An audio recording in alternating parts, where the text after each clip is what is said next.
Hello everyone, welcome back to Rob's Gaming Table. I'm Rob. I'm Mel. And we're playing some Lost Ruins of Arnak by CGE, otherwise known as Czech Games Edition. Full disclosure, we purchased this copy. It's our own. We're going to have our own thoughts. We're going to show you how the game works. It's a beautiful mesh of worker placement and deck building. Two things that are in some of my favorite games. Yeah, I like that. Although it's not too heavy in either side, I feel. No. I feel it's like you get a taste of deck building and you get a taste of worker placement. I don't know. It's kind of cool. But yes. It's different. Yes, it's definitely Very different. Definitely different. Hello, everyone joining us live. Hello. Orbit, Jim, Matt, Tara, hello. Hello, everyone. If you're there lurking on the interwebs, say hi. Say hi. Drop in the chat. Hello, welcome. Yeah, we're gonna be playing this tonight. We played it last night for the first time. I opened up the game yesterday after. Was it yesterday or day before? Day before I opened it. After. What was it? Under Falling Skies. Yes, Whoa! Yeah. It was so long ago, I forget. But 2 days ago when I streamed Under Falling Skies solo playthrough on the channel, or those two playthroughs, I want to get into this game next. So I cracked it open after that live stream and read the rules and then showed Mel, and we played it together, and we're like, yeah, this is pretty simple and it's pretty fun. And we're gonna I was just practicing it to learn it so I could stream it tomorrow solo, which I have a stream scheduled tomorrow 1 p.m. Eastern.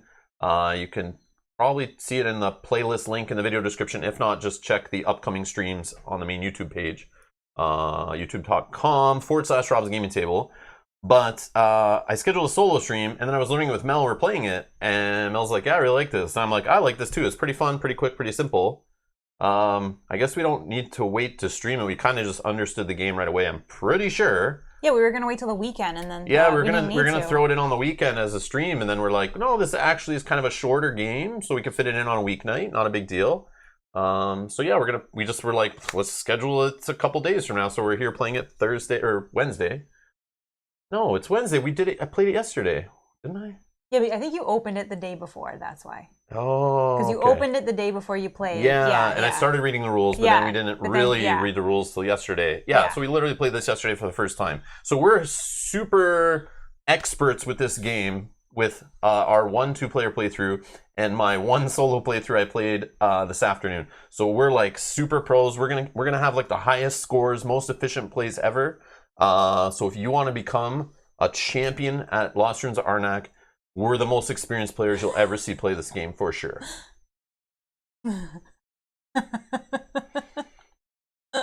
And if you haven't left already, you're going to watch a couple of newbies. No, we'll figure it out. It's not that complicated. It's pretty cool. We'll show you how it works. We'll show you why we like it, and we'll have some fun with it. And I see everyone, we're just really trying to kill time till everyone shows up in here.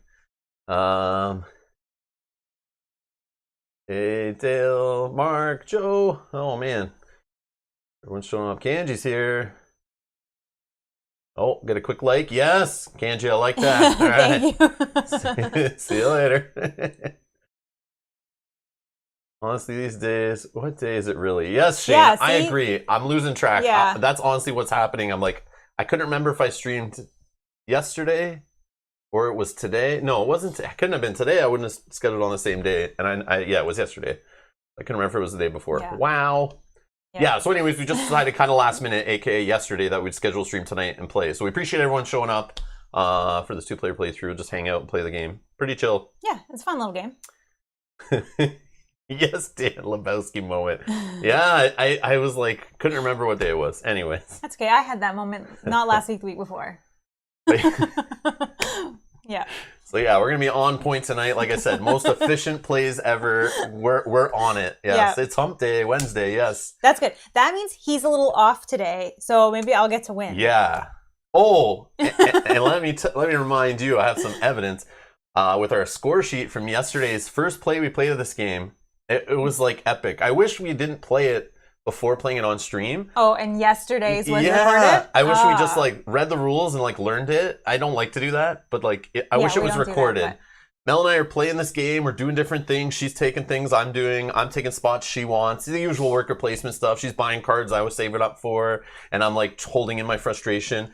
But we're racing through the game. It's a race for points. So we're racing through the game, trying to do the most efficient plays on your turn, racing for points. And at the end, we start totaling everything up. Mel went a different way. She was doing different things. I was doing different things. I thought I was doing bad because, again, it's my first play of the game. I don't understand everything fully. Mel's first play of the game. She doesn't understand everything fully. But you have to say, as you're going, you don't know how many points you have. So it's one of those point salad salad where you're just doing things to accumulate points, and then at the end you're going to add them up. So now continue. You could make this game a 17-hour playthrough by literally sitting there trying to count every points, all the points you did or could spend, or how you can use those handful of resources to use this, but then it could lead to that, and then this and that. But then if you roll back 7 steps, instead if you would have done this, then you could have bought that and done this and done that and got one more point.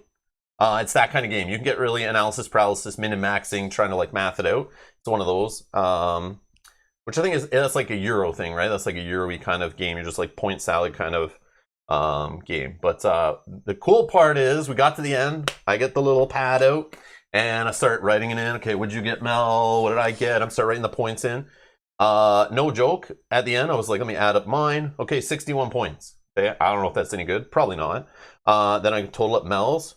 61 points. We had to go to the tiebreaker for our first game of this ever. I thought that was so cool. I was like, wow, you're doing all different stuff. I was doing different stuff. Maybe this game is really balanced. I don't know. But anyways, I thought that was really cool. That was a good sign. So it was funny. We were kind of just looked at each other like, really? I was like, no way. I double counted it and I was like, okay, what's the tiebreaker? And it's first to race up this track. And I got there like one turn before Mel. But I did think of something this morning after I woke up that I could have beat you had I not made the mistake. And I was going to even ask you after I realized that... So this has been bugging you for like 24 hours no, then just that this I won. morning, just this morning. But I was even going to say, I made a mistake. Can we roll back? Because he hadn't gone yet. And I thought, no, it's fine. I'll just... Yeah, and then... I messed up things too. Yeah. I did do a couple takebacks too where I was like, I forgot I had this economy. Like, I one time I passed and I still had... I forgot that you could buy artifacts. I had all this compasses, and I was like, I forgot about that whole thing on the left side of the board. But anyways, we know it now. We're good. So this is rematch. Yes. Yeah, this is to find out who the actual winner is. Yes. No, it's to show the people how cool this game is and why we love it, Mel. Yep. It's to educate those who might be interested to see if it's a game for them or not a game for them. Exactly. It's not to see if Rob's going to get beaten up by Mel and or win against Mel and get cocky and have to sleep on the couch after the playthrough. It's not about that. It's about giving the audience some information and value, right? It doesn't start that way. That's what it is. That's what it's gone to the crapper now. It's all the channel used to be about values. Now it's just a crap show. Oh gosh. Anyway. I'm just kidding. Let's see. Yeah. My gosh. It says, just wanted to say, I told them I had important. Just left work at 7. They wanted me to stay over, but I told them I had an important meeting tonight. Is this your important meeting? Yes! I love it. Hopefully not your boss or none of your coworkers also show up in the stream. But I like your priorities. I like your priorities. Oh my gosh. That's amazing. Yes. Oh Scott's got the quote there. It says, Mel, I was thinking this morning, can we roll back one turn from yesterday's game? And by that time, I've already played a solo game. I put it away. It's like, let's pull it all back out, set it up exactly where we were. But it's funny because now it's something I won't make that mistake again. So it's okay. Dragon, you were one of the ones that started this train on the wrong path, all right? That's why you don't know about when this channel was about good, wholesome values and education on board games. Yeah, now it's just, I don't know what happened. But I'm looking at you. You definitely were the beginning. You rallied the troops, I'm sure, and then steered this thing down the wrong course. Yeah, I remember a night we had to remind you that your food was cooking. Yeah. So yeah, we're not your pizza timers, all right, Dragon? We're not your pizza timers, okay? Anyways. Oh my gosh. That's the value we were bringing. We were reminding you about your pizza, so there was value there. So don't say there's not. There is some learning value. Bob in the chat is learning what hump day means. It used to be good Canadian values. Oh my god. Oh yeah, Kate knows. Kate is right. Kate knows. Yes, Kate knows. Now, yep. You gave chat power. That was your mistake. Yes. It's the Pineapple Warriors. And Matt, I thought about you when I was saying that about Dragon. I thought about you, but I was like, no, yeah, Matt's great. Matt is great. Matt also asked if I got a haircut. I did not. But thank you for thinking I did. Maybe you just brushed it? Maybe. I washed it. Yeah, you washed it, I think. Oh my gosh. Okay. Sorry. All right, let's talk about Lost Ruins of Arnak. All right, so for some reason, a little scary here when games do this. It catches my attention when someone's telling me about a game that I knew was being previewed less than a year ago at Gen Con. So it probably came out late 2020.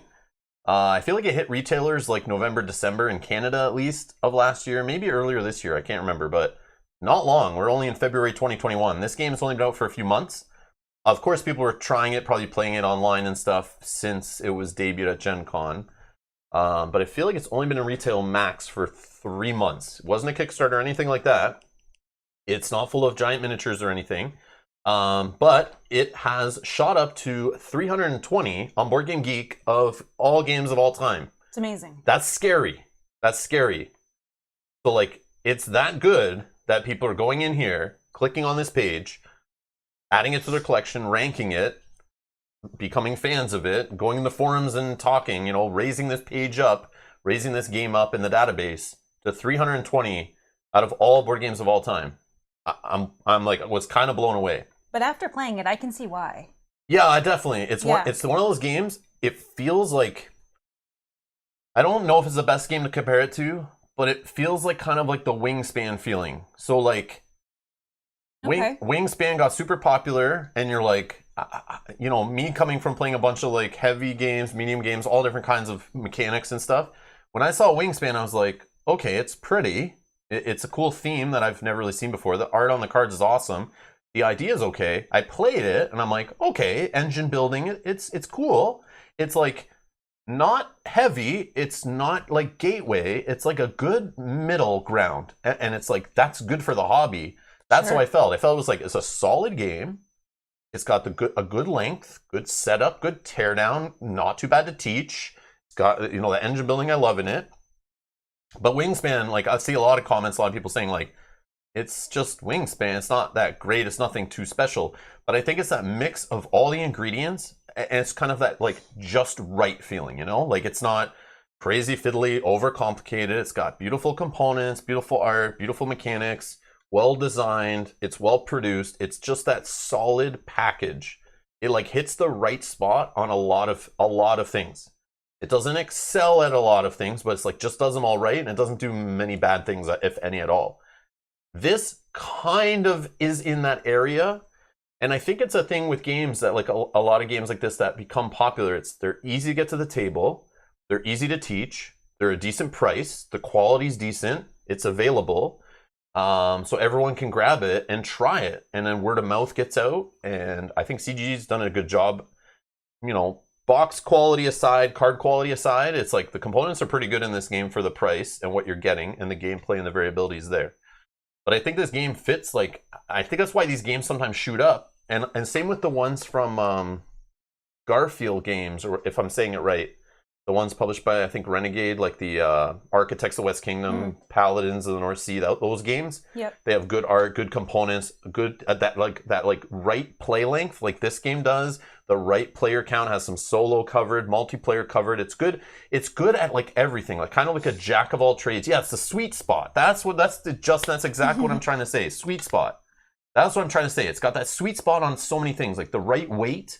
So like if you're designing a game you want to like shoot up the Board Game Geek list, it either has to be doing something so unique and crazy, like putting 20 pounds of cardboard in a box and 100 scenarios and literally like years worth of content like Gloomhaven did, or it has to be like some super replayable, super heavy mechanical Euro. I find that's like just so much repeatability, that's so epic, so much epic in a box. That'll shoot you up the list, but that sometimes seems to happen slower. This game, yeah, tick all the boxes. That's it, Brian. Yeah. So ticking all the boxes, sweet spot, those are what I'm trying to say, but I'm maybe not articulating it properly. But this game feels the same. It's like, make a game if you want to shoot up the list. have great art, or like, sweet spot of art. The art has to be pretty good quality. The graphic design, the components, the value has to be there. The price has to be in that like sweet spot range where, people will still buy it to try it, but not that like $120 plus where it's like, ooh, I'm not sure I'll like it, and just one negative will keep me away from it kind of idea. Even though I wasn't sure about this game, I saw the price at my local retailer, got it around the holidays on sale, and was like, yeah, I'll just buy it. I'll try it. I like deck building, I like worker placement. The reviews are pretty decent. I looked at the ranking. I don't remember what it was when I bought it, but it wasn't 320. It's been shooting up. Yeah.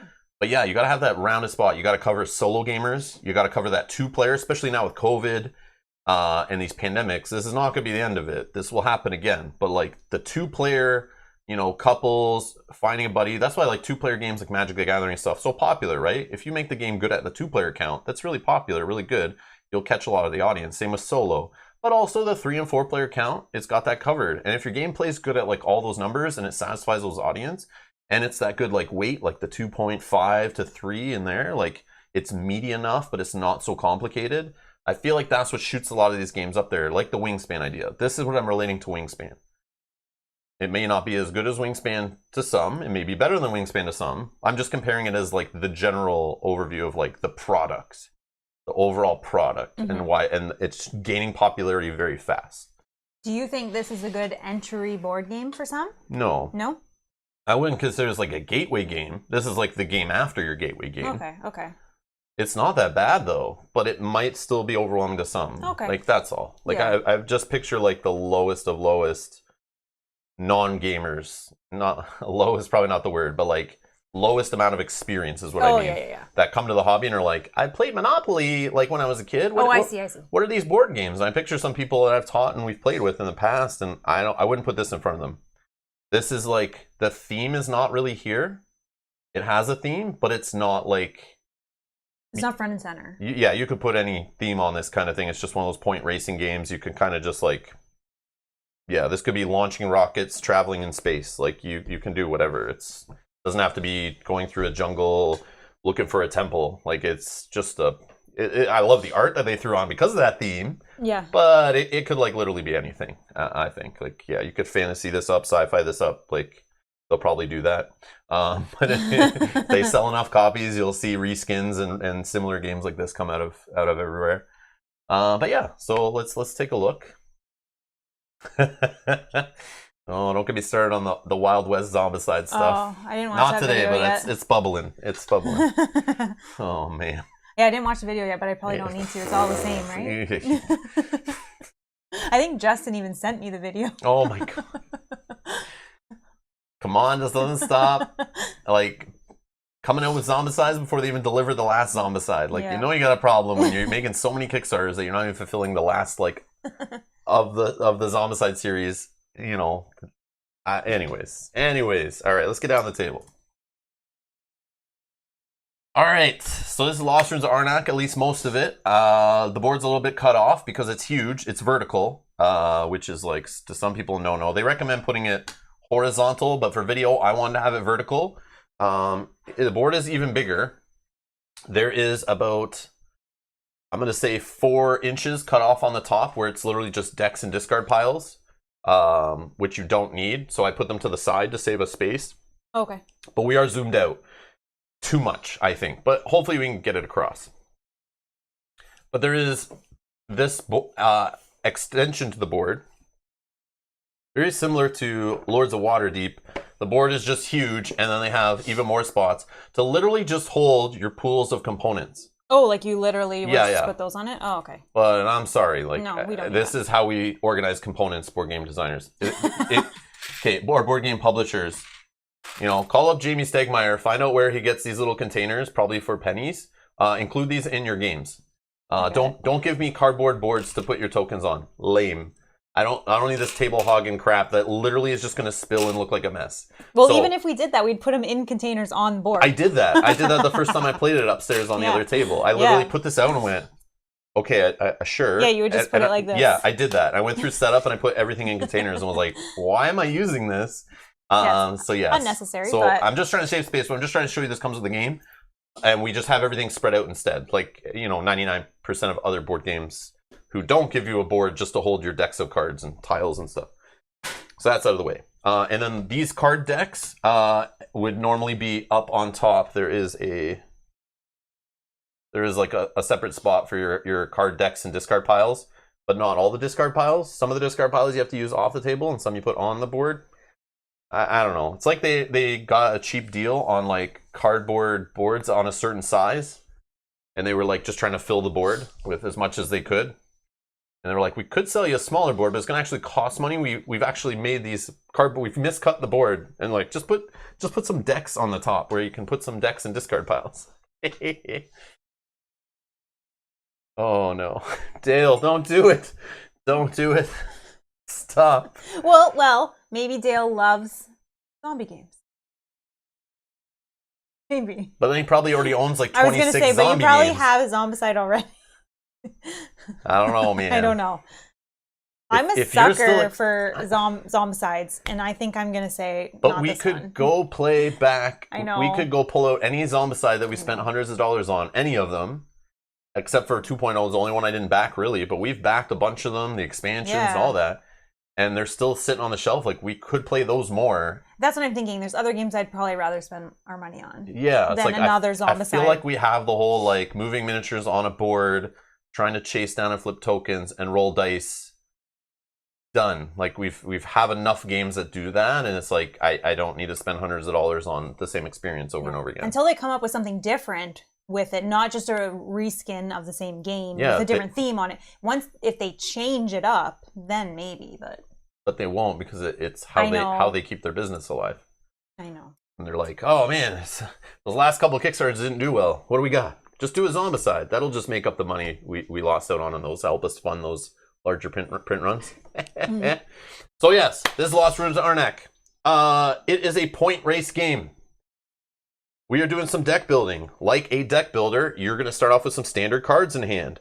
I have these cards that are free actions that have lightning bolts on them to gain me gold. I have ones that'll get me these resource tokens. The cards in this game, another thing I love, a great word I love to hear when I play a board game or a card game, dual use cards. So you can use resources on the top of the card to travel around the board or toss them for whatever the effect is on the card. And the game also has these fear cards, which are like the junk cards you put in your deck that will make you lose points at the end. This is like standard deck building stuff. You start with this as your hand of, or your deck, sorry, of 6 cards. And you start with drawing up to 5 cards every turn. Super standard stuff for the deck building side. But like I said, it's deck building and then some worker placement. Surprise, the game comes with meeples. It's worker placement, but it only gives 2 per player, which is why I said at the beginning of the video, it does a little bit of deck building because you may add like, I don't know, 5 cards to your deck, 2 cards to your deck, 7 cards to your deck. It's like, we're only playing 5 rounds here. And you only buy probably 1 or 0, maybe 2 cards on a turn to go in your deck. Maybe in the last few rounds you could buy more, but it's kind of like a waste to buy them at the end because... Well, unless you're getting them for points. Yeah. So it's a little taste of deck building and a little taste of you get 2 workers a turn to put out and that's it, and 5 rounds. So you're literally... Unless you have card effects and things that let you move workers around or replace them, you can't unlock any other workers. You're literally got 2 little dudes, little Indiana Jones guys, to put on the board, and that's it for 5 rounds. So 10 times I'm placing workers. It's weird. To be honest, I feel like the game is too short. Same. But it does fit that nice time where the setup is okay. There's quite a bit of setup. I mean, not that much. Not that much. But like you got to shuffle a bunch of tiles, shuffle some decks, and set up a bunch of tokens that are randomly shuffled, all different types across the board. But I just feel like the game's so short. The 5 rounds feels like, man, I just want to play a little bit more and keep building up. That's my issue from playing a lot of deck building games. I love that. Going from nothing to like having this ball and deck where I'm drawing 20 cards on my turn going crazy. Or these worker placement games where I start off with 1 or 2 or 3 workers, but by the end I have like 5 or 6 workers and I'm doing all this crazy stuff, then moving them around and, really messing with my opponent. Yeah. But it's just got a little taste of that. But it's cool. The package is like very tight, and it definitely is a good like, you're not going to get bored of the game. You're going to want to play it again, which is kind of cool. I think it's kind of smart the way it ends. After 5 rounds, you're like, oh, that's it? Yeah, because you just start getting your combos rolling, and then you're like, oh, it's the last round, next round. But it made me want to play it again. Yeah. It makes you go, oh, since it's so quick, it'll probably get to the table more. And it's easy to teach. Yeah. And even if you get through like a learning game, you can reset this game up and play again, which I like a lot. Okay, so you have a player board.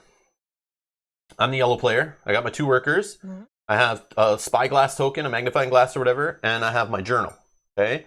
On this board, I also have my deck, and I have little abilities that I can gain with trophies. Or, yeah, they're trophies, right? Idols. Yep. So I can gain idols off the board. This is an idol. Okay. I go to this spot, I can get an idol worth 3 victory points at the end of the game. I get a little ability off the idol, and it goes on my board face up or face down, and I could get 3 points at the end of the game. But I can also use idols on my board to cover up these victory points that I'll get at the end of the game. But if I cover them up as a free action because I have a lightning bolt, I can use one of these abilities listed on my board. And then over here, I could put these things called assistants, which are here in 3 different piles. You can get these assistants in the game, which are also free actions that you'll see us use to earn resources. So there's lots of resources in this game. There's these compasses, there's gold, there's jewels, there's arrowheads, little blue arrowheads. Those are cool. Feels very Everdale. I don't know, these components. And then these little like tablets, or yeah, I think they're tablets. Okay, those are like the main resources that you're gaining off the board. So you'll see those all over the place. You'll see the cost of things, costs like a mix of gold, tablets, arrowheads, jewels. You can see there's little tokens you get by going to spaces that could give you compasses. And like I said, on your cards, you can earn compasses and gold by default out of your deck. Yeah, just lots of different resources to keep track of. So let's talk about the board. So at the top, we'll start from the top. There's the round tracker. This is kind of neat. So like I said, there's 5 rounds in the game as the moon goes from, I don't know what you call that, but like I don't know, to a full moon. Like as the sun sets? No. It's like the moon going to like a crescent moon to like a full moon or whatever. Oh, okay. And then you have these artifacts that are surrounding it. So this is an artifact card. They're pretty powerful. Remember they're dual use, so you can get like a travel resource here, which I'll explain the whole traveling thing soon. And then they give you an ability. Sometimes they have a cost. And here's the cost to buy the card. Here's the cost to buy the card in the bottom left. And here's the points the card is worth at the end of the game. Okay, standard deck building stuff. So at the start of the game, we have 1 artifact available to buy. And then we have the item deck here on the right side that has its own symbol here for items, little shovel, trowel, whatever it's called. They're also dual use. They have a traveling symbol, either a boat, a plane, or a boot or something. They have a cost in the bottom that's gold. So artifacts always cost compasses, and items always cost gold. And then they have a victory points they're worth at the end of the game in your deck, and they have sometimes little abilities on them. We'll explain those abilities as we use them or as we buy the cards. Maybe we can explain all these once we're done explaining the game. But anyways, there's a row of cards to buy from. Surprise deck building. Okay, nothing special. But the cool thing is, with this turn marker, this magical wand, each round it moves over, slides to round 2. You then will have artifacts on one side, 2 instead of 1, and you'll get less items. And as the game goes, you'll have more artifacts to choose from and less items to buy from. It's neat. I like that a lot. Okay, this section of the board here, okay, you're starting out, arriving at the island. There's water here. You're on like the coast. Hence why I think this board goes on the bottom, and it's like pure water. And it shows you like the edge of the island. So you're approaching this island looking for the Lost Ruins of Arnak. And down here are like your basic worker placement spots. And since we're playing 2-player, you cover up some of the spaces, similar to in viticulture or other worker placement games. When you have a lower player count, they'll cover up certain spaces to kind of keep the game tighter. So you're actually putting workers down where other people might want to put workers, and you can't just keep doing the same action over and over again with other people. So right now in these first spots down here, you literally place 1 worker, but to travel here, you need a boot. So there's a hierarchy to the economy of traveling actions. So the plane is the top dog. You can use a plane for any type of travel action. Whether you need a boat, a car, or a boot, you can do a plane as one of those. You can also spend gold to hire a pilot and get a plane.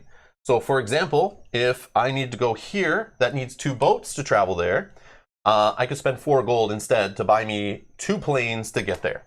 Okay, so that's always an option. But its planes are above cars and boats. You can't use half boats, half cars, whatever. You have to spend an actual symbol or above it.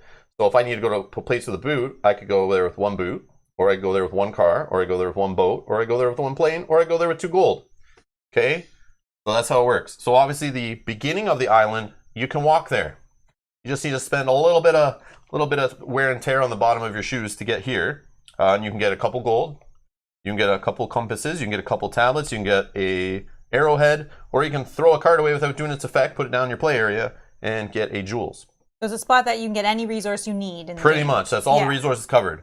Then there's these sites that have to be discovered. This is kind of neat, I like this a lot. There's like a step to it.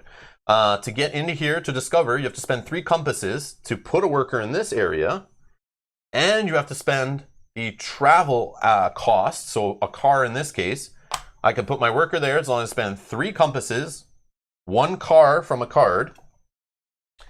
So I could, for example, play this card in the top left to get a car. I put it in my play area in front of me, which my play area builds up as we play the game and doesn't get put back in your deck until you shuffle. And you can draw your... They're just making jokes. It's okay. Or I was like... Rob's talking? Oh. No, I was like, can you guys hear me? Yeah. Oh, they're just making jokes. Like, it's muted? Place a worker, get a resource, buy a car, got it. I know it's super simple. No, it's okay. But there are some people that are here live, and I know some people that are not saying anything in chat, and there's some people who will watch later on YouTube that this may be the first time they see worker placement, they're new to the hobby, or they see deck building, or they've seen this game, or they're interested in this theme or anything. So I know I'm not the best teacher, it's not how to play video, but I'm just trying to explain it so those who are like want to watch our playthrough can understand how it works without having to go find some other video to understand it. Obviously, you'll know more as we play. We're best explaining it as we play it, but I'm just giving you like an overlay of what you're kind of looking at on your screen here. They're just totally messing with you. Oh, I know. They've been told. You've been warned. No, it's all good. He's going to talk longer now. Where's Friday and the dog? That joke was used last time. No, I'm just joking. All right, so you can discover a site. So if I go here, the worker, the cool part is I get this little idol. Okay, I get this little idol. So this is like a worker placement spot that is kind of unknown. You don't know what's there, which is super cool. You're venturing in this jungle, you're trying to discover things. So there's a lot of unknown, which is neat. So I spent 3 compasses, which is like traveling time. Like I've spent time to travel for the island. I used a car to get there. I then would get this gold off of this one, for example. I then flip it, put it face down on my board as 3 victory points for the end of the game. Then I would grab a random, level 1 site tile. You can eventually get to level 2, where you take 6 compasses to get there, and you need either 2 cars or 2 boats. But you could get a face down idol, which is just worth points, and a face up idol. And these are all randomly set up each game. So it's different things, different places, and the worker placement spot is like unknown. It's super neat. So this flips over, and now this is a worker placement spot that can get you a straight up jewel. I don't have to toss a card for it, so these are always better than like the level 1 or the base, I forget what they're called, the campsites down here. Then this level 1 site up here is better, but the plot thickens. You also have to draw a random guardian. So the art just starts to shine here. I love this stuff. I haven't even seen all these yet, and I just love the surprises every time I flip one. I'm like, ooh. Yeah, the art in this game is so good. Yeah. So good. But like I said, the theme is just like, you could put any theme on this, but I'm kind of glad they went with this theme because the artists they got, or the artists they got, are top notch. And they look great on these components. So it's a nice, like Wingspan, it's a nice, beautiful game to look at on the table is why I was kind of comparing that to. So this one basically tells me there's a guardian here. This like literally goes right on top of here. And if I'm still there at the end of my turn, I have to take a fear card. And it'll eventually get in my deck, and that's minus points. It's also a card I draw, clogs in my deck. To get rid of this guy, each guardian has a cost to get rid of them and scare them away. Okay? So this guy I have to spend a boot. What are you talking, a boot? And a jewel. Then I would take this Guardian. I've conquered the Guardian. It's one of the actions you can do. And then I have this Guardian here who has a special power in the top right. A one-time. One-time use power throughout the game, and then I flip it over, and the power's used. And no matter if you use the power or not, you get 5 victory points for each Guardian you conquer in the game. What else do we talk about? So that is officially called, I don't know all the terms down, but they give you nice reference sheets for them in the game. I must shout that out. Yeah, that is super good. So all the effects for the game are here. Also on the back of the rule book is used very wisely. No credits, no company logos. It's all useful, good business. So when you guys hear me rant, this is a big rule book, like huge, like newspaper size. But at least they have very good information on the back. So when this is sitting on the table, it's useful. And look at this. You guys, when I talk about don't put your credits on the back, they even have them like inside the book. So it's all appendix and useful info in the back of the book that you can get to easy. But the company logo and the credits are all here, just in the middle of the book. Like I love that. I have to say that rulebook was actually very well done. For a CGE rulebook, very nice. Yeah, very well done. Very nice. But the reference sheet, great job. Okay, so all the effects are on here if you're not sure about a symbol. Another reason why this is a very approachable game. If you're intimidated by heavier games, this is not going to be a problem. And all the resources are here. Well done. Well done, CGE. Well done. Yeah, very good. So on your turn, you have a main action you do. So dig at a site is the action I was talking about, digging at a site. That's making one of these worker placement spots appear. Okay? No, digging at a site's just going to it and getting the stuff there, right? No. What the heck? Then what is discovering a new site? Oh, sorry, yes. Digging at a site is getting the resources. Discovering a new site is what you just did. Yeah, discovering is making it appear. Yeah, because we don't know what it is. Overcoming the Guardian, we just talked about. Buying an item, you just spend the gold, take the card. Buying an artifact, spend the compasses, take the card. Playing a card, so if you play in a card that's not a free action. Anything with Lightning Bolt is free action. You can do as many free actions on your turn as you want. But if it was a card, for example, like this, that just draws me 2 cards, that's not a free action, doesn't have a Lightning Bolt. This is my main action for my turn, then it passes to the next player.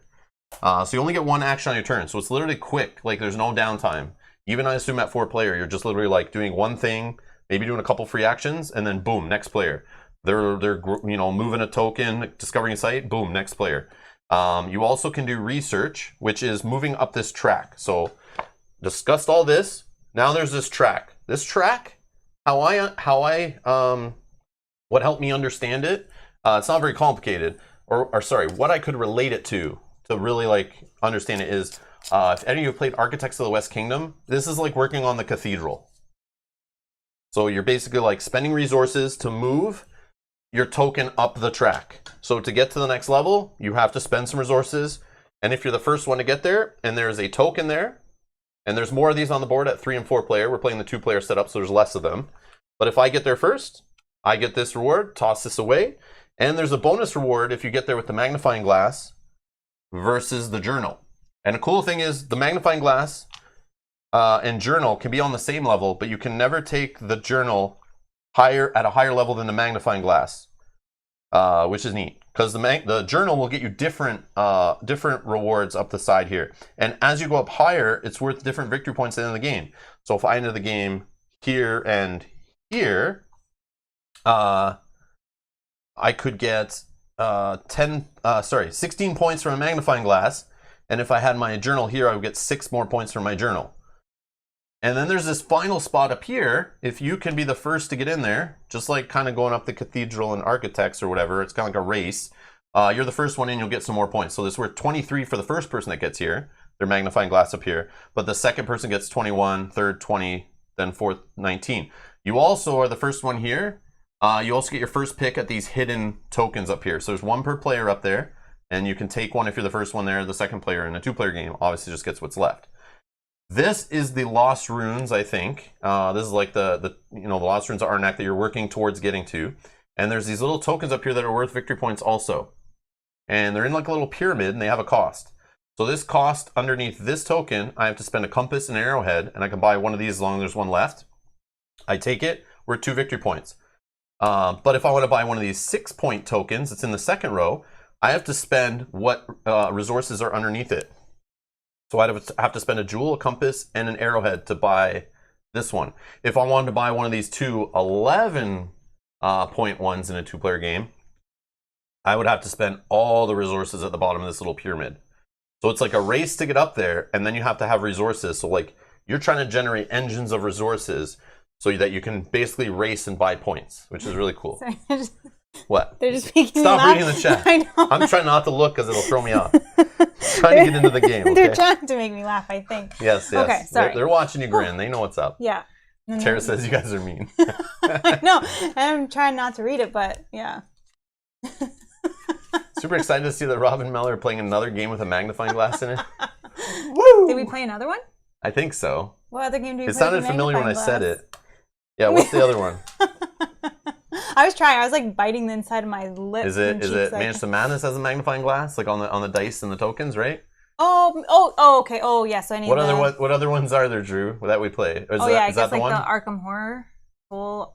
Yeah. Like, yeah, maybe. I feel like Robinson Crusoe has it in it. Arkham Horror, yeah. Okay. Mansions, Arkham Horror, yeah. Okay. Oh yeah, Arkham Horror, the card game. We know what you're here for, Drew. Yeah. He's just waiting for the Arkham Horror. So we have everybody here, and they're obviously not paying attention to the game that I'm presenting to you. I am playing this game tomorrow solo on the channel, but I've also scheduled a bunch of streams coming up. So on Saturday, we're going to start our Dunwich Legacy Arkham Horror, the card game playthrough series.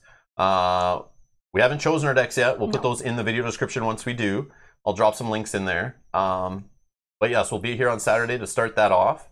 So come on, show up for that. And then what we're going to do is to spend our experience, we're going to ask people to put recommendations in the comments on the video. And if you like someone's suggestion, you can like it. And if you don't, you can put your own suggestion in there. And we'll let you guys, the viewers, so you don't have to watch it live if you can't. But you can watch it later and still comment on it after the video is when you would comment, obviously, because during live you can't, I don't think. But we'll let you guys drive that playthrough with some decisions and also how we spend our experience on decks. And we'll evolve our decks. I'll try to keep them up to date if you can in Arkham Horror or Arkham DB. But we're going to try that with that playthrough series. The next day we're doing, we're going to get back into Sword and Sorcery with Vistarius' Lair, or Vastrus' Lair, however you say it. So that's scheduled for Sunday. And then Monday, Cthulhu Death May Die. And then we'll be back on Thursday. There's going to be other streams in there too. This is just what I've scheduled so far. But Arkham Horror's second episode is on Thursday of next week. And then we'll play it again on the weekend. So we're going to keep that series going a couple times a week. But still play other games in between. But you can check out youtube.com/Rob's Gaming Table and set reminders for all those streams coming up. All right. Daniel's also saying, I thought it was tomorrow. Did I miss much? No, there is one still tomorrow, but we threw this one in. Yeah, this was kind of like a last minute thing. Yeah. Yeah. Like we played this game last night for the first time, and like we were like, okay, this is awesome and not too complicated. Let's just play it tomorrow on stream in the evening, because we were gonna play something this week in the evening. We just weren't sure what it was, and then once we played this, we're like, well, let's just play this game and not save it for the weekend. Yeah. So yeah. But I'm still here. Yeah, I'm still here tomorrow, 1 p.m. Eastern, playing solo. Yeah. And you haven't missed anything yet, so you're good. Yeah, I'm just explaining the game basically as best I can, but... Yeah, I'm going to just shuffle this one back in. Yeah.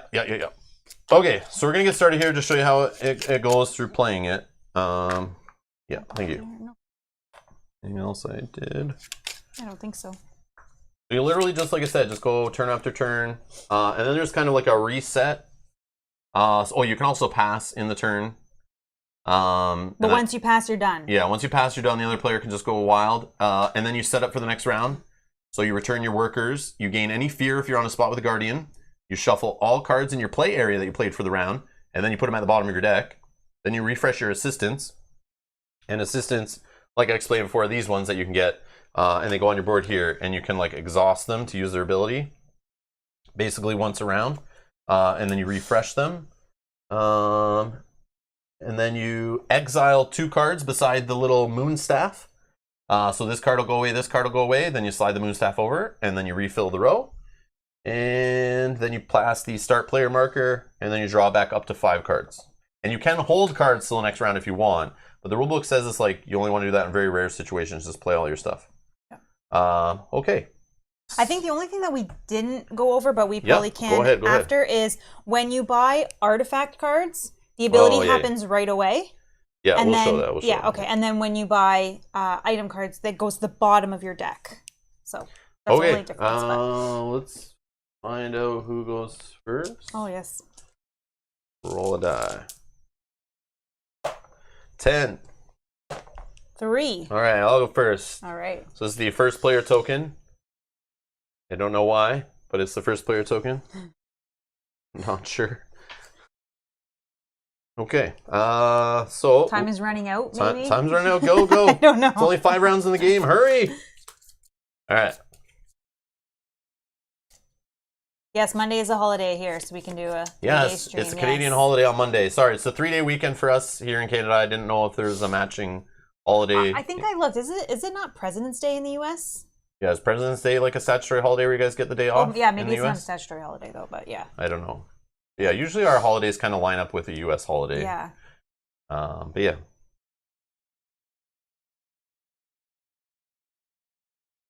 Oh, yeah, drawing my 5. Draw your cards.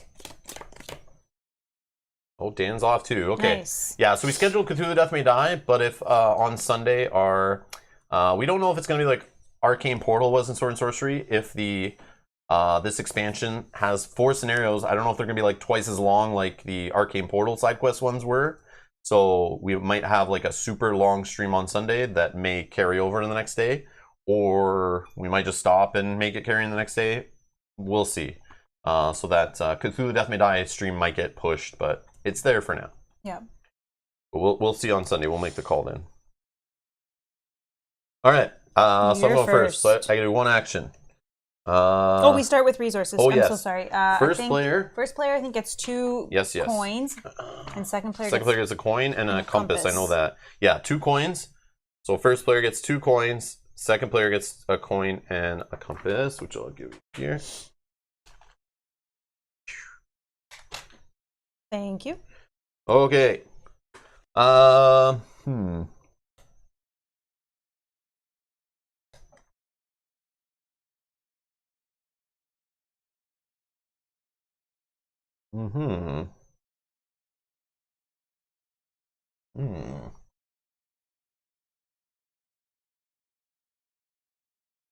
am going to...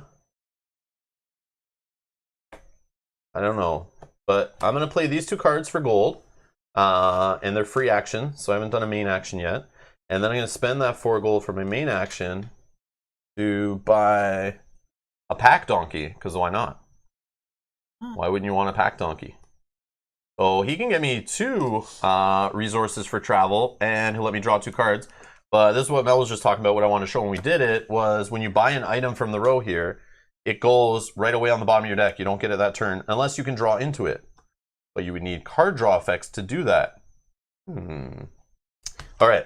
So then you slide. If you're done at the end of your turn, which I don't have any other free actions I want to do right now, I will slide these over and refill the row. So on the row, I guess I should have shown these for people who maybe don't know the game that well or can't see them. This hat is a free action.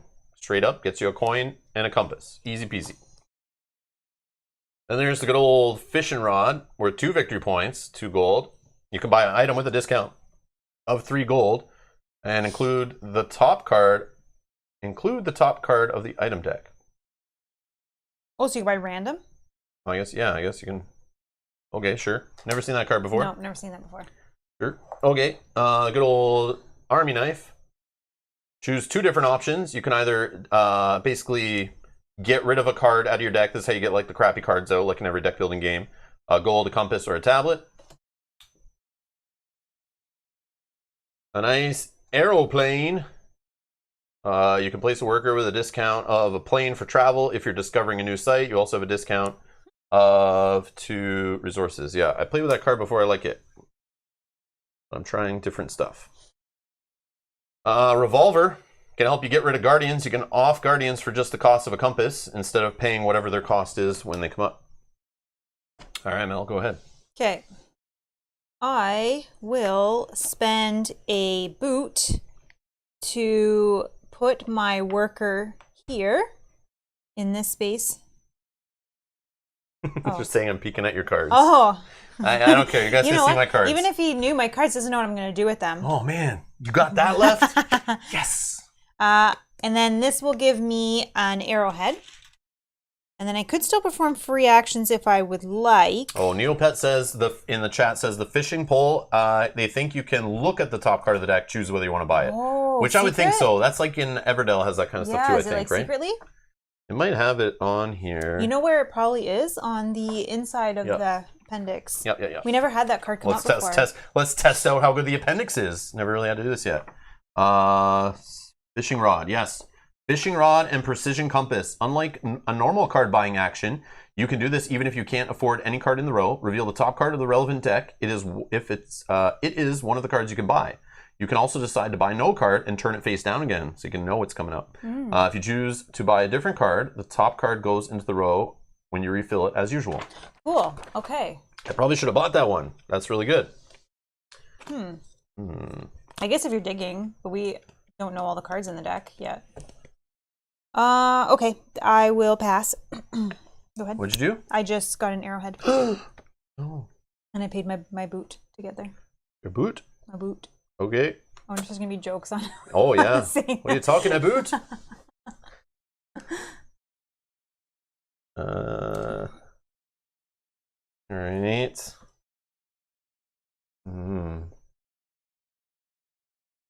What I can do? Let's do. It's like you're fishing for cards. Exactly. Yeah. Exactly. I'm gonna do. Oh, thematic win. Yeah, Justin's on it. Yeah. All right. So fear card. I'm gonna play for the boot on the top here, and I'm gonna go for good old compasses of 2. Go ahead. I'm going to actually put my magnifying glass on the board here. I need to spend a compass and a arrowhead. And this will give me 1 coin, please. Woo! Thank you. Go ahead. All right. I'm going to generate a compass for a free action. I'm going to spend 3 compasses to go try to discover a site. I'm going to spend a card for travel to get to one of these 4. What's good? I don't know, another compass, another gold. I feel like I'll go for this one to gold. So I'll take this little idol. I get a gold. I flip it over, put it in my little crates here. Oh, what did I get? This is the site I just discovered or dug up or whatever it's called. So I get a coin and 2 tablets right away. Okay, interesting. Okay, and then the guardian you will face looks like a dinosaur. It's like a hippopotamus or something. The heck is that? I got to spend a boat and an arrowhead to get rid of it. So most likely I'm taking a fear card right here is what's happening. Okay, go ahead. I will spend a boot to go to this. Hippotosaurus. Yeah. True. That's exactly what that is. Exactly. I'm going to go to this dig site. This one says I have to discard a card from my hand, so I will discard a compass card, and this will give me a red jewel. Go ahead. All right.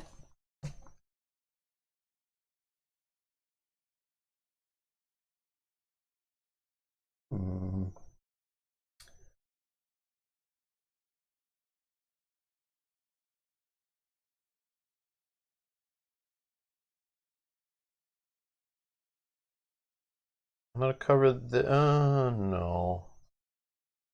Didn't. I'm gonna spend 2 gold.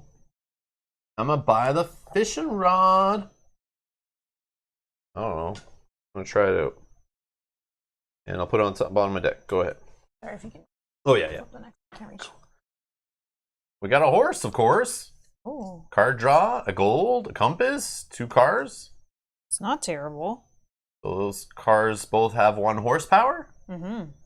Okay. Okay.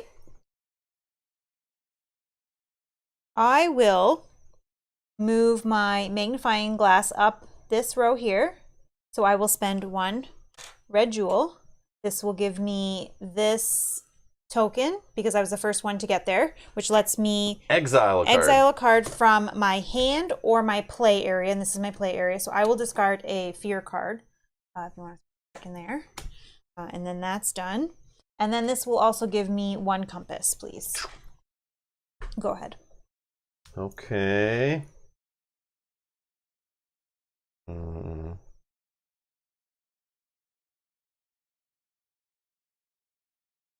think.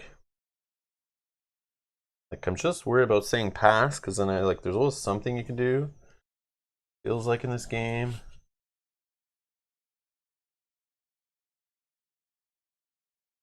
I'm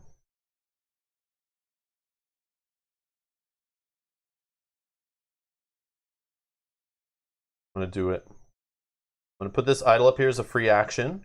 I'm gonna take a gold and a compass, and then as my action on the turn, I'm gonna buy the hat. Put that on the bottom of my deck. Oh, you know what you're drawing next turn? All those cards you Yeah, just I don't want to see all the fear cards I'm gonna have, even though there's one in there already. We put one more. Yep. Sorry. And start keeping the animal train going. We got a dog. What animal do we have today? It's a dog. All right. I don't know what he has in his mouth. Can I get some guesses in the chat what that is he's holding? Keep it family friendly. Compass, activate an unoccupied campsite. So that's one of these bottom row ones, or the campsites, not a dig site. Okay. Are you my turn? Dragon says, "Oh look, I just noticed there are 2 people playing a board game during our chat." Yeah, that's all we do. It's we just turn it on good. so you guys can talk amongst yourselves. No problem. If you guys want to hang out in the chat, talk about whatever, it's all good. We're just here making a video. We'll chime in every now and again. My turn? Are you good? I won't, Bob. I won't. All right. Yeah, go ahead. Okay. I think I will gain a gold for free action, please. I will spend 3 coins to buy the army knife. Not the dog? No. On my deck, go ahead. And the next one we found is a trowel. Oh, that's what the symbol is, a trowel. Yeah. You can spend a compass to turn it into a jewel. Okay, go ahead. I'm gonna pass, I think. I don't think I can do anything else Okay. that I can see. Go ahead. I will, for free, just take a compass. And I will also pass. All right, so we start off by taking our workers back. I have one at a guardian that I've not dealt with. I have not conquered, so I actually have to take a fear card to my play area. Then we'll take our cards from our play area and we shuffle them. And then we put them on the bottom of our deck. And then if we had assistance, we would refresh them, but that's not happening right now. Oh. Drew just dropped a $5 tip. Thank you so much. He says, thanks for the explanation of Lost Ruins of Arnak. Love supporting great channels like yours. Drew, thank you so much. Drew, I appreciate it. You're so sweet. Sorry about everyone else in the chat that comes along with it, but we do appreciate it. Just thank kidding. you so much, Drew. Thank you, Drew. We appreciate the support. You're awesome. Dragon, you're not. All right. Okay, and then we're going to advance the card row. So we're going to exile the 2 cards on either side. Yep. Of the moon staff. Boom. We're gonna just throw them up here. Throw them up here. Oh, I see. Yeah, we can throw them off the board. They're never okay. going to come into play. Yeah, sorry. Okay, and then we will draw. Oh, I didn't realize I was going. Yep, I know. I thought that too. I was like, no, you're buying that on purpose, so the plane went away. I wanted that plane. So this will let us unexhaust one of our assistants, which is awesome. If you had any. If we have any, yeah. Or we can exile the rightmost item card in the card row, gain an item from exile to the bottom of your deck. Oh, so cool. you can actually pick a card from the. That's cool. Exile. That's how you can get the plane back. Oh, okay. Cool. Okay, and then I'm first player now. Yep. And Draw up to 5 cards. Did I buy a card? Oh, I got rid of my fear card. I was like, how come I have exactly the same? But I got rid of a fear card. That's why. Okay. And I am first. Not the first time someone says that.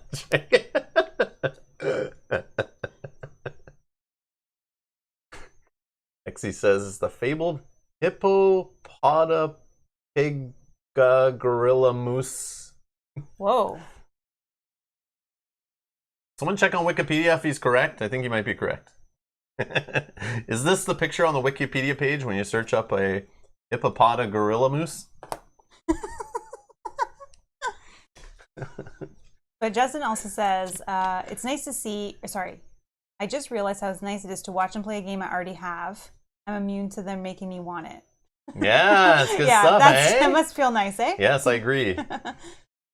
I agree. And you know what's going on, so my bad explanations of the game, you're just No, like... you did fine. You're just like, whatever. No, you did good. I feel like showing the game, it's hard for me to just run down dry rules at the beginning, because that's not how I like to teach games either. Yeah, no, that's not. But I just like to explain what they're seeing on the screen first, to like, what are all these bits? What are you doing? Yeah, okay. That's something I gotta work on for sure. I'm going to do first here. What am I going to do first? Okay, first I am going to use a boot to go...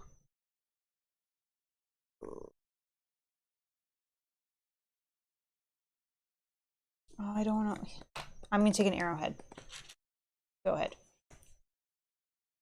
Are you sure you discard the artifact? Yes. You want to exile the 2 cards next to the moonstaff, so on either side. So it just is a way to cycle through cards. Yeah, Like if you weren't purchasing cards. Yeah, just to keep it fresh. Which Yeah. is cool. Which is cool. All right. I think I'm just gonna play a card. I'm gonna play my pack donkey. So just draw 2 cards. Go ahead.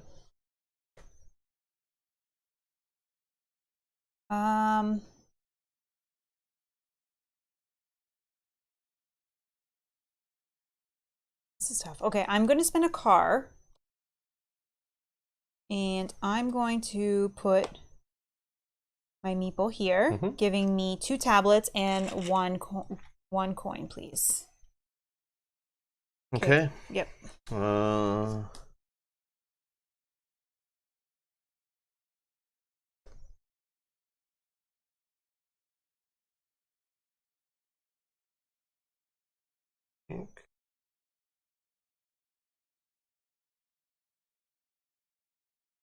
Going to play the fishing rod to buy the horse with a 3 gold discount. Oh, I don't have gold. Sorry, let me play this card first as a free action. Sorry.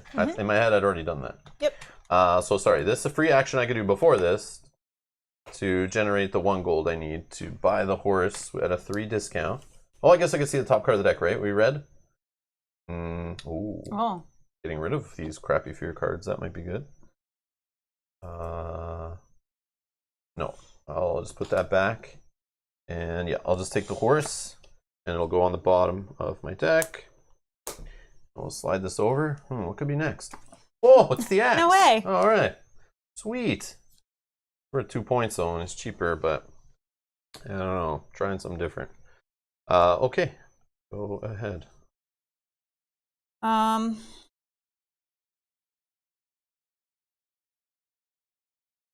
I will overcome the guardian. So I will spend a boat, and I will spend an arrowhead, and I will overcome this guardian. Boom. So I will leave it face up until I use this car, and then I will flip it over. Either way, it'll be worth 5 victory points at the end of the game, which is pretty cool. Yes. All right.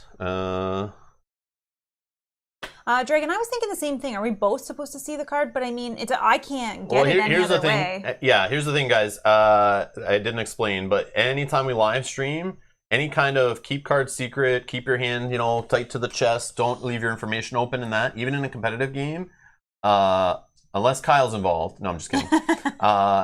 When we're teaching a game, showing off a game, I'm totally okay you guys to see both of our hands. I don't really know all the cards that well anyway, but I would like to show that off so you guys know why we're making decisions we're making or seeing which cards are there.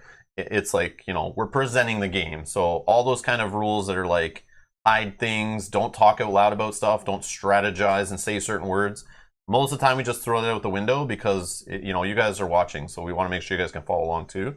Unless we're playing a highly competitive 6-8 hour game. Yeah, then, sometimes we'll be like, Mel, look away, I'll show the chat, that kind of thing. But in this kind of game, I'm not that worried, so I'll just show stuff. But yes, revealing that card probably shouldn't have shown that to the whole table, but it didn't say that specifically in the book. And I can't get it. I'd have to buy cards to get it if you didn't buy it. So and since I'm buying a card with this anyway, that card is going to come out no matter what.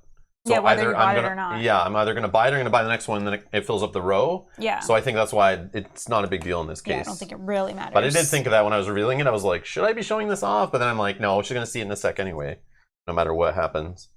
I don't remember what I was doing. Oh, yeah. Let's do... I'll do this to get me a compass. As a free action with the lightning bolt, I'll spend 3 compasses and a boat to travel to this place. Yeah, I guess that's what we should do it. Then I'll take this idol, which will let me exile a card from my hand or my play area. I'll just get rid of one of these spheres in my hand. Then I will grab a level 1 sight. Whoops. Which gives me a compass and an arrowhead right away. Ooh. Okay, the arrowhead. Oh, yeah, sorry.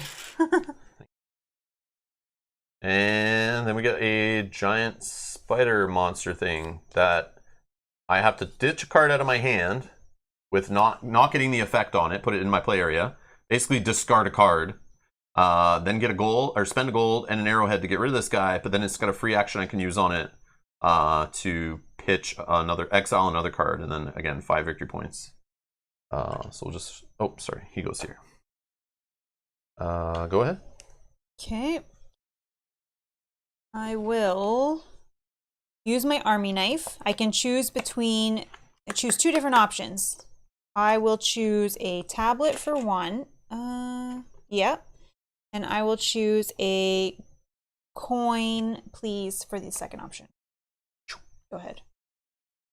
I'm gonna spend a. Oh, actually,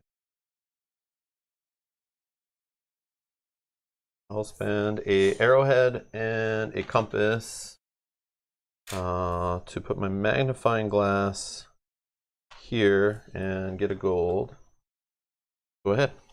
Doing some research. Okay, for free I will gain a coin, but I will spend that free coin as well as these 2 coins to purchase the dog. For 3. So this is gonna go there. The next card in the row. Oh, that's a cool looking one. It's a parrot. Pitch a card, get a ruby. That's good. Okay. This. Oh, that won't work. First. Okay. We need gold. Oh, I can do this.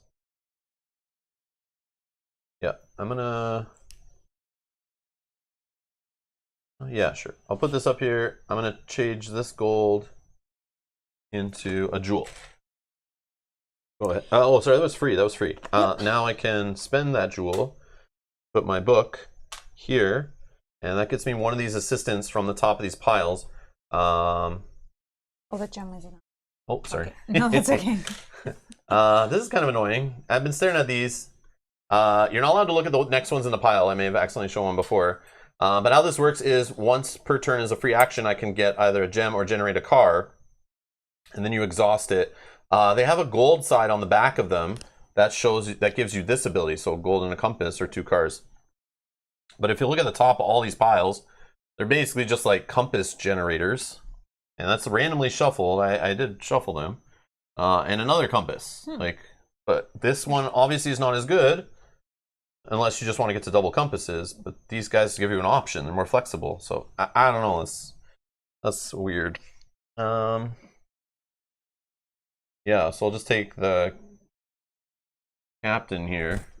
Okay, so he'll be my assistant. And then you reveal the next one. And this one can, as an action, you can spend a gold, turn it into an arrowhead, and then if you eventually upgrade her and flip her to the gold side, you can turn it into either an arrowhead or a jewel. And that's my turn. Go ahead. I've already passed. Oh, I guess I'm taking my worker on a walk here because all I've left in my hand is a fear card. Where does he want to go? Yes. I'll go for a couple compasses. Or... no, let's go for the gold. Go for the gold. Yeah. Start playing a hit. Alright, I pass. I think. So now I get resources, I could do stuff. Yeah, you can. I hate this game. It never ends. Alright. So I got the axe, I think. Yeah. I mean, I could always use another old battle axe. Just kidding. That's a joke I stole from chat. So I'll take the axe, and it could get rid of a card and give me a compass, but this goes on the bottom of my deck. Slide this over. And, ooh, a brush. Ooh. And a compass for each idol you have up to 3. So if you're in the idol game, that card helps that little engine. And I got a couple tablets. They're not doing much, I don't think. Can't buy cards with them. Go ahead. We're done. Yep. Pass. So we take back our workers. I'm going to get a fear card because I'm at a guardian who is staring at me here. I'm going to add that to my pile. Then we shuffle up. Blame chat for being sent to the couch. So what I do. If you can't all sleep to Rob's streams, then you have insomnia. But I'm not a doctor. Oh, man. Oh, no. So let me tell you about the Lost Ruins of Arnak. This very exciting worker placement deck building game.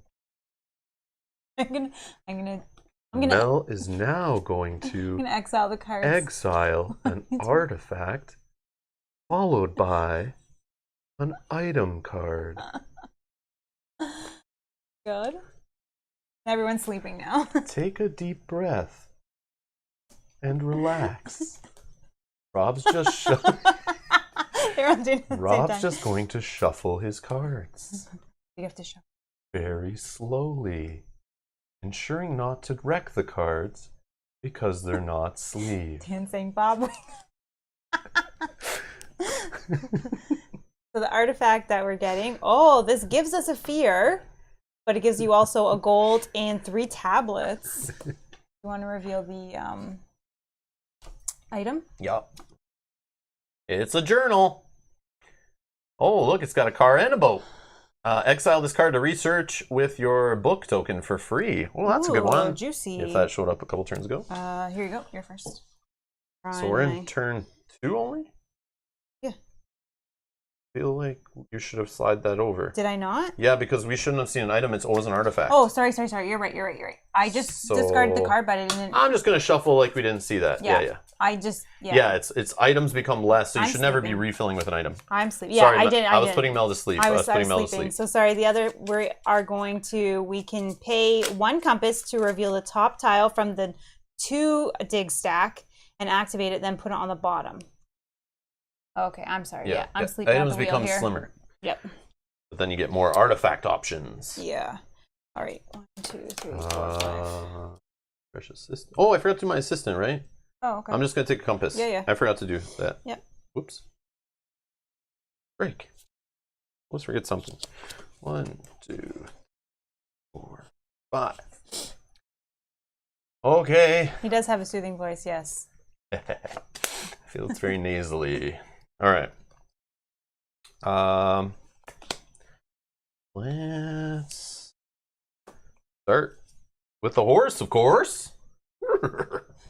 All right, I'm going to play a card, which will draw me a card, generate a gold, and generate a compass.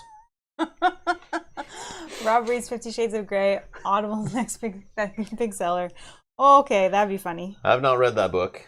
That would be funny. I have. But Mel's told me a little bit about it. I try to stay away from that filth, you sickos. Just kidding. Just kidding. Oh, Right. that is funny. But Dragon obviously knows what it is too. So. Yeah, obviously. Reading it right now as we're playing. My turn?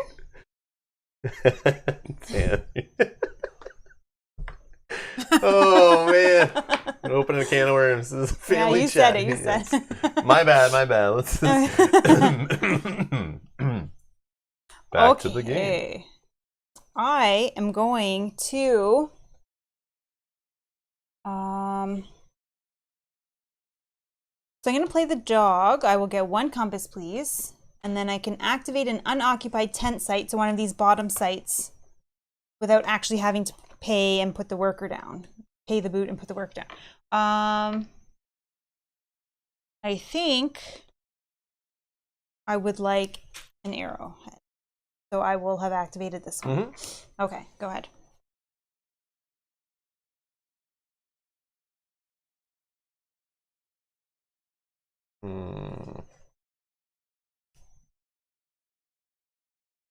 I think I'm gonna go spend a boat. Go here.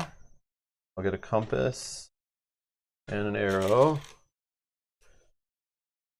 And that is that. Go ahead. Okay, I will put my journal on the board in this space here. I will pay a compass and an arrowhead. Do you need to rewind something? No, I can just take it. Okay, and I will take the assistant in the center, please. Okay. Yes, thank you. Trade a coin in for an arrowhead? Yes. Draw this guy. Got this guy. It looks like Hodor, I think. Hodor. Who draws you a card, and then you have to toss a card with down in your discard pile without playing its effects. So just some card cycle. Okay. That goes with the theme I'm going with right now, so that might be a fun guy to take there.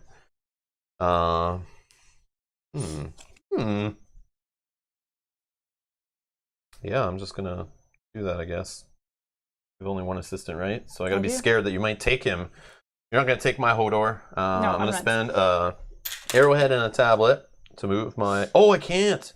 Oh, you don't have your magnifying glass high So enough. hold on. I'll just move my magnifying glass, that's fine. Okay. Yeah. And then I get a tablet. I'll toss this away. If you can pass me a tablet. Yes. And I get a compass for the magnifying glass. Yeah, you can't take your journal higher than your magnifying glass. My bad. Go ahead.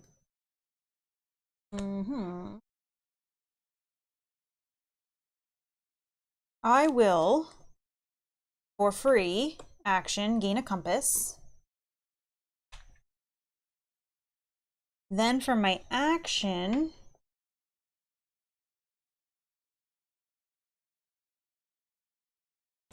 nope, sorry, not yet. Free, I will gain a coin, please. That. Okay, then also for free, I will use my assistant to trade this coin in for a arrowhead. Then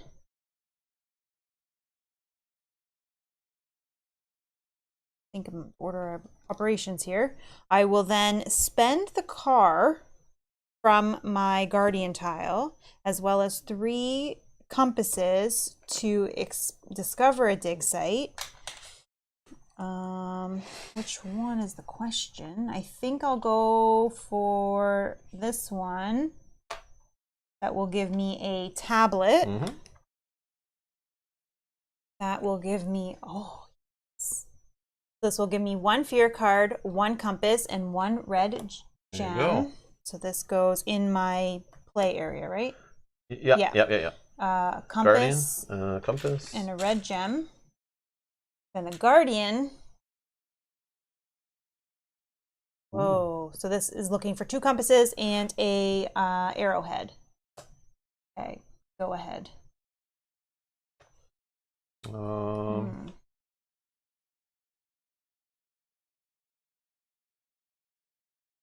Interesting. Okay. I'm gonna spend 3 compasses I'll spend the boat off my assistant. Oh, not a boat. Where was I looking? Oh, it's a car. Oh, did I take the one you were in? No, no, Oh, no. okay. I want to get that effect. I just forgot. It's. Oh, I have a boat. Car. That's a Car. boat spot? Car. Oh, I put in boat spot. You're right. I did. Why? What did you spend? Okay, so I spent the car. So hold on. Oh. It's okay. I'll just rewind that. Take the tablet back. I wanted the tablet, but that's okay. Hold on. You're right. You're right. I did that. I need to go on this side. Yeah. So I'll just take the compass instead.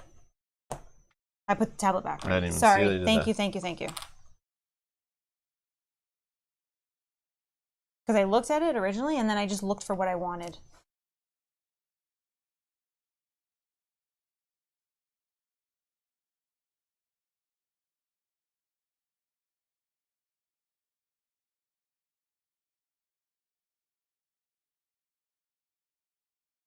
If I do a car, I go that side. If I do a boat, I go this side. Oh, what's better here? I was cheating. I was cheating. Sorry. Yes. It is a saber-toothed lobster. Yeah, we'll spend a car and we'll just go here. Take this. I get to exile a card. I'll get rid of this fear card. And we'll see. Did you get your tablet bonus? Oh, is this card a card? Yeah. Okay, so you get to draw a card, 1 gold or 1 coin and 1 tablet. So coin, tablet, and I'll draw a card. Okay, and your guardian needs a boot, a tablet, and an arrowhead.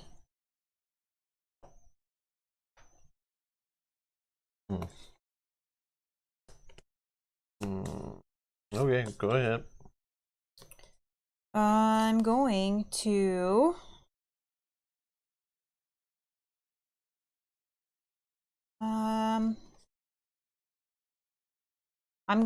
overcome my guardian for 2 compass and an arrowhead. Overcome this guardian. Will give me a boat if I need it later. Go ahead.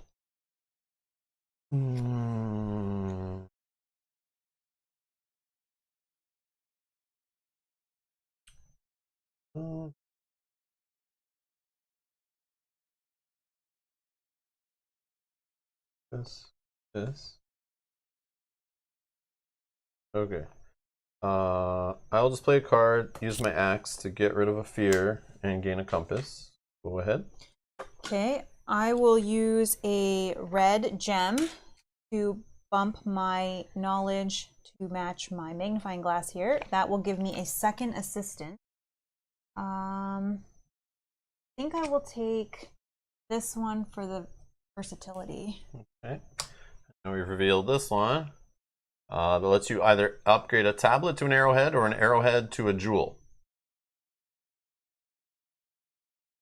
Okay, go ahead. I'll play this for free action to gain a compass. I'll use this free action to gain a compass. I have 4 compasses.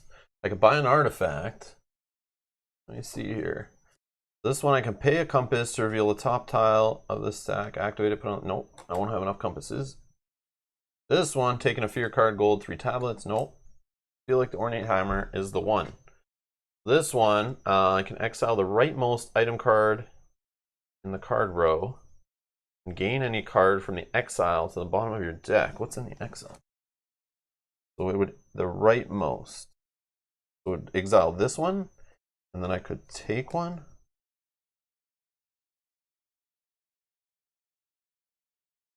Okay. So yeah, I'll take this one for 4 compasses. And right away, it goes in my play area. Then I get to fire off the effect without spending the tablet cost. So I'm going to exile the brush. And this will go in my play area. And then just to take any one you want? Then gain any item from the exile to the bottom of your deck. So I'll take one of the higher cost ones. I'll do the airplane. I like the dual use of getting those plane icons that can be used for any travel in the top there. It also can help with discovering sites. I'll go to the bottom of my deck. And those go back to exile.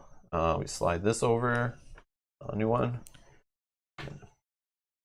This lets us upgrade one of our items, and we get 3 coins. Upgrade a resource. Upgrade a resource. A tablet to an arrowhead or an arrowhead to a jewel. And this one will give you a gold, draw a card from the bottom of your deck. Oh! Oh, That's a cool little combo. You buy interesting. items and then you get to draw them from the bottom of your deck. That's neat. That's interesting. I like that little combo. That's cool. Large backpack. Good. Yep.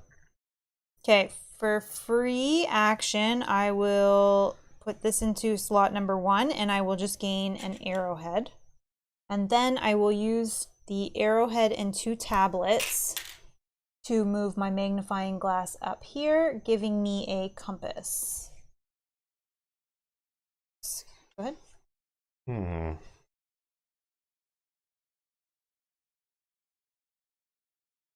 Worth it. Yeah, let's have some fun. It's not the best to like, I'm basically giving away 3 points here, but it's I want to just do fun things. So we're gonna put that there, and I'm going to gain an arrowhead also. Most expensive arrowhead ever. 3 victory points for 1 arrowhead. Hopefully it's worth it. No, it's not worth it. No, but it's not whatever. worth it at all. You good? Yep. Okay. Oh no, wait, that's a free action. So yeah, now I'll spend an arrowhead and a tablet to research with my journal, which will give me another assistant. And I'll take the one that draws a card and tosses a card. Although that won't work very good right now. Maybe that's not the right time to do that, but that's okay.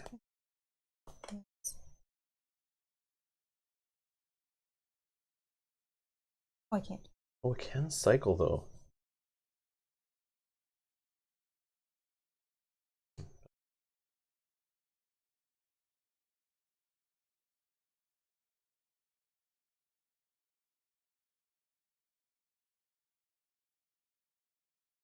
You good? Oh, it's my turn? Yeah, yeah. Okay. I will... Ooh, this is so tough. This is so tough. For free, I will gain a coin, please. And then actually, I'll just spend that coin that I get for free to purchase the trowel. Okay. He's over. And we find a bear trap. Exile this card to overcome a guardian on a site not occupied by any other player. So you can't steal someone's guardian. That's funny. Okay. Did you pass already? Or if not, then go ahead. I'll spend 2 gold. And I'll buy a bear trap. Put it on the bottom of my deck. Okay. Do you want to flip over the item? I don't think I should record it, but... It's a whip. Exile this card to buy a artifact with a discount of... Whoa! So it's like a one-time shot, though. But that's cool to buy it with a discount of 4 compasses. Okay.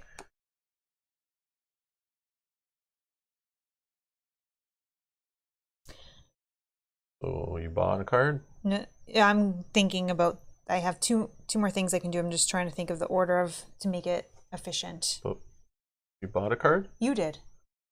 Oh, I did. Oh, okay, sorry. I thought it was you. Oh, no. You just told me to fill it. I get it. You told me to fill it because I didn't fill it on my turn. Yeah. Rin Shalin says, have you guys played Near and Far? I have not. No. Nope. But we may be playing Sleeping Gods on the channel soon. That's as close to that as I get. Anyone know who's winning that game at the moment? No, Bob. You won't know until the very end, which is super cool. Yeah, this is one of those point salady games where like you're just playing, try to be efficient. You can count all your points in that, but that's just like no fun. No. So. Yeah, we don't pay attention to it as we go. Yeah, we'll just play and we'll add it up to see how it turned out in the middle.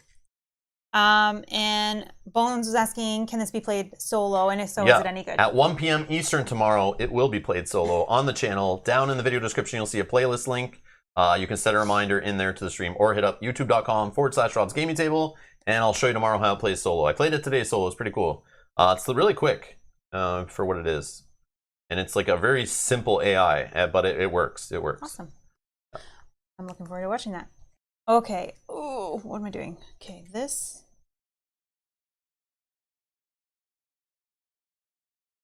Okay. Just do it. I'll use my assistant for a boat, or for a car. Yeah. Putting that here, giving me 1 coin and 2 tablets, please. 2 tablets and a coin. Go ahead.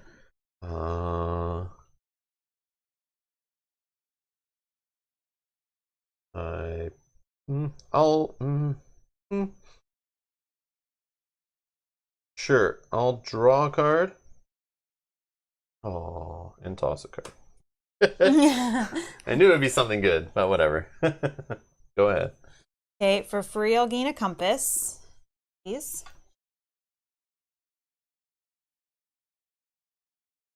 I don't need to keep buying anyway. I think I can do anything with that. So that is me done. I pass. All right, so take back our workers. I get 2 fear cards. Woo! I'm hoping these fear cards cancel out all your extras that you're buying. Yeah, here. probably. Okay, shuffle our play area. Yep.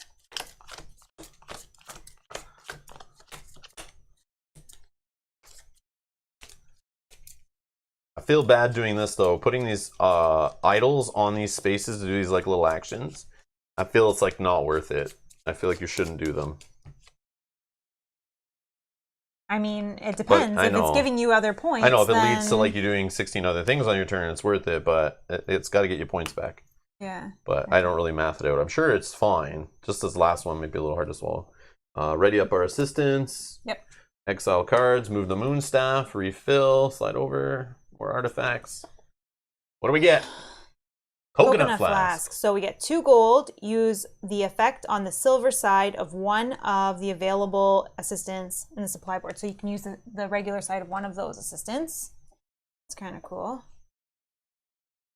A guardian's crown. So we can move a guardian from a site you occupy to an unoccupied tent site. Oh, or single dig site with no guardian and activate that site. That's cool. Interesting. Interesting. I'm first, Yep. and then I'll draw 5.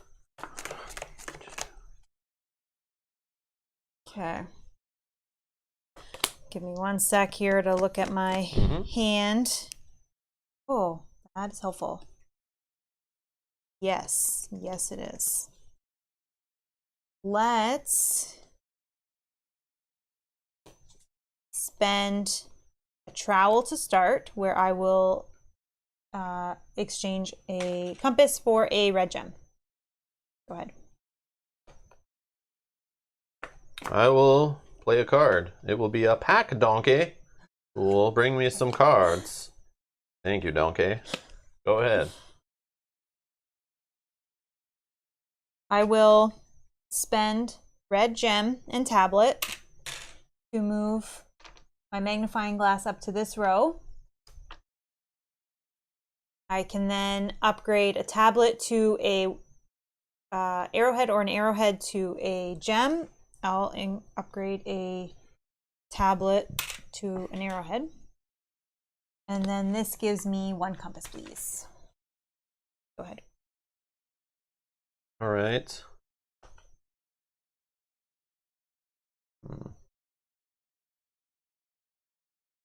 Okay, I'm gonna play this airplane. How am I gonna do this? Airplane. Oh no, I see what I gotta do first. Sorry, let me use this free action first to draw. Then I'll just play a card down without using it. Okay.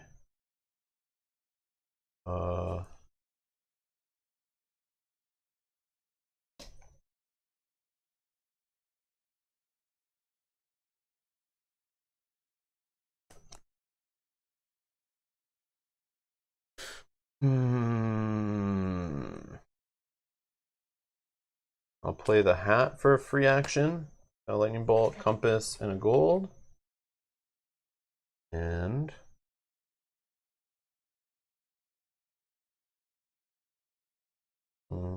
another free action of a compass.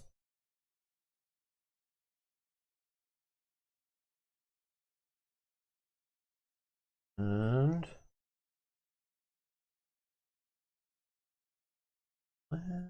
so use the airplane to place a worker with a discount of a plane. If discovering a new site, you also have a discount of 2 compasses. I'll place a worker here. I have a plane to cover the car. Discount of 2 compasses. I'll just spend 1 compass to get there. This effect will let me ready up a worker or an assistant. This will go here. Okay. New level 1 site. You will get a fear card, a tablet, and a gem. Damn fear cards. I know, hopefully that's going to be So much your fear. downfall. Let's see your I'm guardian. so scared. Oh, look at this one. Okay, airplane And arrowhead.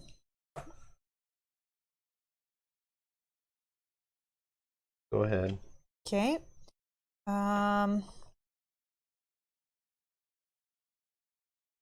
I will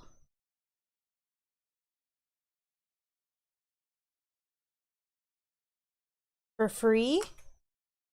I will gain a compass, please. Here you go. Thank you. And then I will use a boat from my guardian, single use. 3 compasses I used a boat so I can go to this space this time. Yeah. I will gain a tablet as my reward there. I will get to draw a card and gain a arrowhead. And the guardian I will face. Oh, I need to discard a boot and a red gem. Airplane. Do that. Okay, go ahead. I don't know. Okay, let's try and draw. Then we'll place a card without using its effect.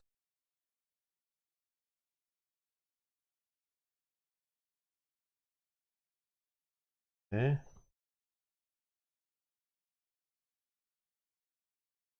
Let's play this. I'm gonna play this bear trap to exile this card. Overcome guardian. I guess it doesn't. It just has to be not occupied, right? Yeah, one of these two, but they both have the same ability. Yeah, I'll just take this one, and then I'll do the free action on it. Flip it over. I'll just get rid of a fear card. Exile a fear card. Go ahead. Okay. For free, I will spend a coin to get a arrowhead free from my assistant.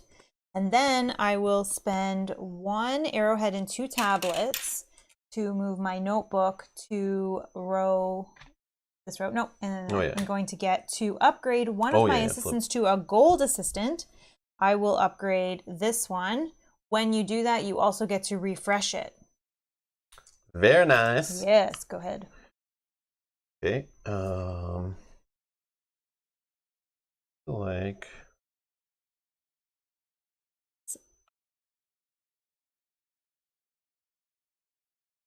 I'll spend a car to just put my guy here for an arrowhead. Go ahead. This symbol is or. Yeah. Right? Okay. Oh yeah. Not both. Get out of here.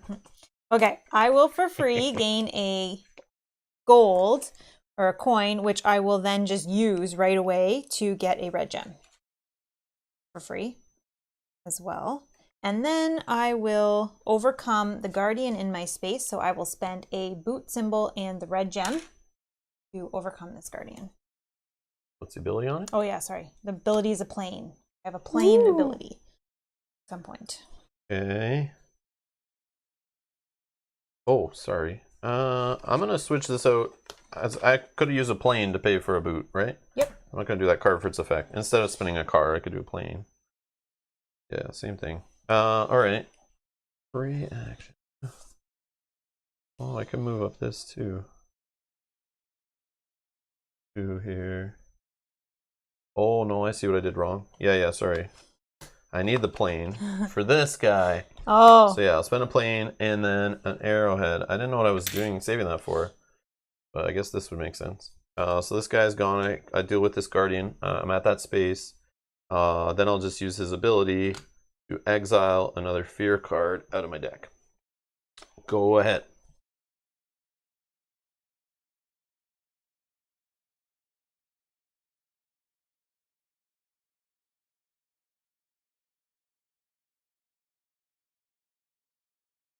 I will use my army knife. I will take one option for a tablet. The other option, I will take a coin, please. Go ahead. Okay. Generate a compass. What can I do with this compass? Much it appears. Cards? No? What am I doing here?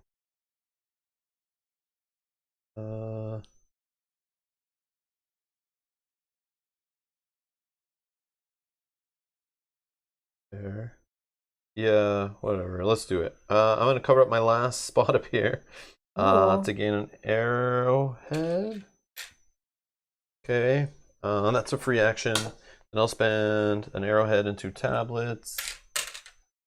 To move my compass. Or my magnifying glass, sorry, which will get me a compass.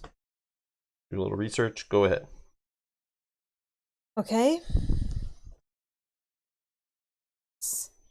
I will, for free action, I will also put my temple up here. I will spend a coin for a red gem for free action. I will also, for free action, I will get a coin back, please.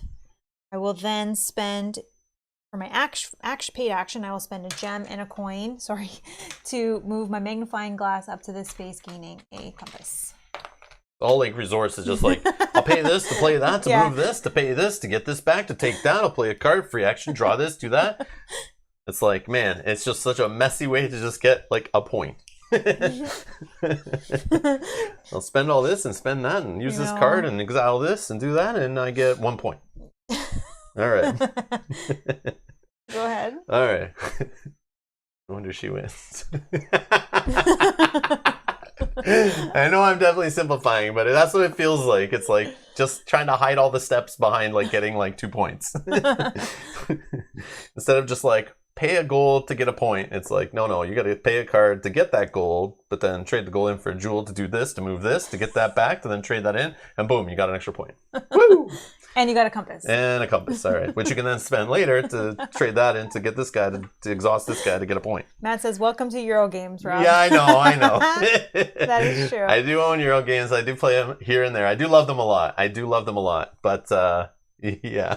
It's just when you start breaking down the mechanisms and like what goes in one end of the machine, what comes out the other. It's like, did you really need to do all that work there in the middle? I don't know, but I know. It's part of the fun of like keeping the points hidden. Like, yeah, that's why we don't know what's happening, is there's like so many steps just to get to the final result. But it's just funny. But it is cool, and I can see why people get very like thinky with it and like trying to plan everything out and be super efficient, because that's there if you wanted to treat it like that, which is cool. You can get like super crazy with the strategy and tactics on it. All right. Go ahead. I don't know what I was doing. Oh yeah, this and this tablet and a jewel. Following me. To go up and get another compass. I'm preparing for my next turn. Okay. I will spend a boot to put my explorer in this space here, gaining 2 tablets. No. Yes. That's fine. Yeah, that's. Go ahead.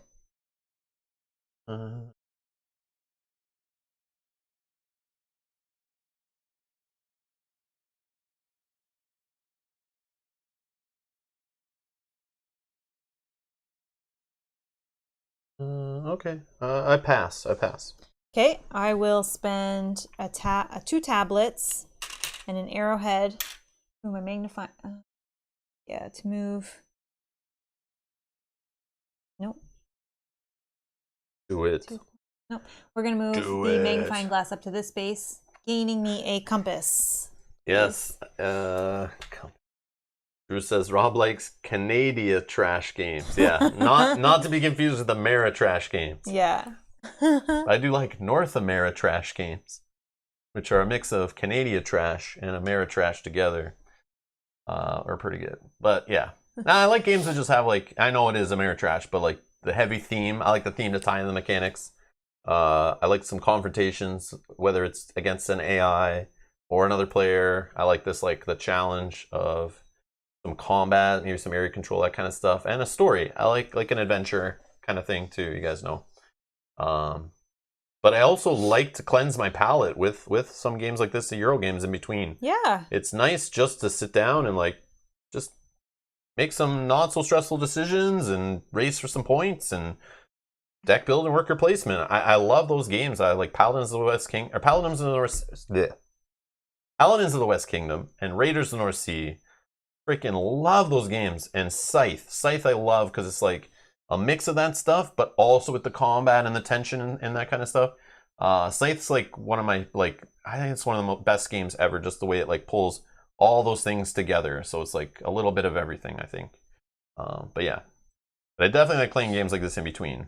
Same. Yeah. You need these kind of games. Yeah. The games that we play are... That's why I love this hobby. There's so much out there. So many different types of games. Like, yeah, I go in those rabbit holes where you play through some big campaigns, and I'm in like Gloomhaven or Sword and Sorcery, those kind of games. You know, Tainted Grail, all that. You get deep into that, you're playing it, or even like a legacy game. And you're playing those games over and over again, you're going with the story and that, but then it's nice to just break out, play some Euro games, chill, you know, do some of that stuff, some lighter games, and then dive back in. And that's the way I like to, that's the way I roll.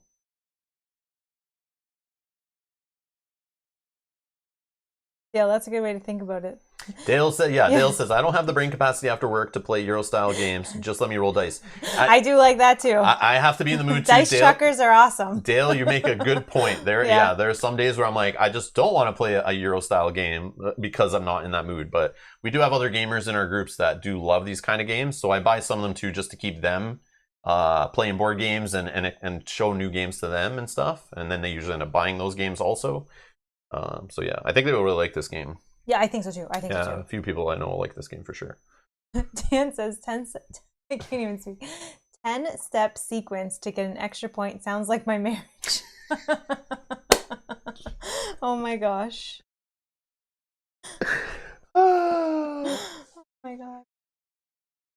Oh, Terraforming Mars you're talking about, right, Drew, on your iPad? I just got that with that Humble Bundle. FYI. Oh, yes, we did that, yeah. FYI, if anyone plays... Still going on? I don't know if it is still, but if it is, check it out. Go to Humble Bundle's website, check their bundles there. Part of the money goes to charity, I believe, if not all of it. But Asmodee Digital has a bundle there where you can get a whole bunch of their digital games on, I think it's only PC, like through Steam. So if you play your digital games through Steam, some of them work on Windows, not all of them though. But Terraforming Mars is part of that. Blood Rage, there's a discount code for Game of Thrones, the board game. Lord of the Rings, the adventure card game, is part of that. Some other games we played on the channel and stuff. But there's other games in there like... Terraforming Mars, was that in there? Yeah, it was. Yeah. Mars was in there. So now I have Terraforming Mars on PC, so do you. Yeah. We actually bought 2 of the bundles so that Mel could get the games too. So when we play online with some Patrons and stuff with some of those games, Mel also has the game too, so... But go check it out. It's like $12 Canadian, or $12 US or 12 Canadian, I don't remember what it was, for all of those games. Like, it's crazy. 7 days left? 7 days left. Here, public service announcement break. I'm going to just do something because I totally forgot. Scott is correct. I did not draw. Did I get a compass, though? I shouldn't have if you asked me, but was there a token here that had a compass on yes, it? there was. All right. Okay, so I get to draw a card. So I'm just going to do that now before we get... Whatever. Thanks, I guess, Scott. sure, cheat. Yeah, that's fine. Whatever you got to do to win. Cheating. I'm not cheating. We can rewind the tape. Yeah. Okay, one sec. Public service announcement. Yeah, this is awesome. I did this too, so. Yeah, let me see.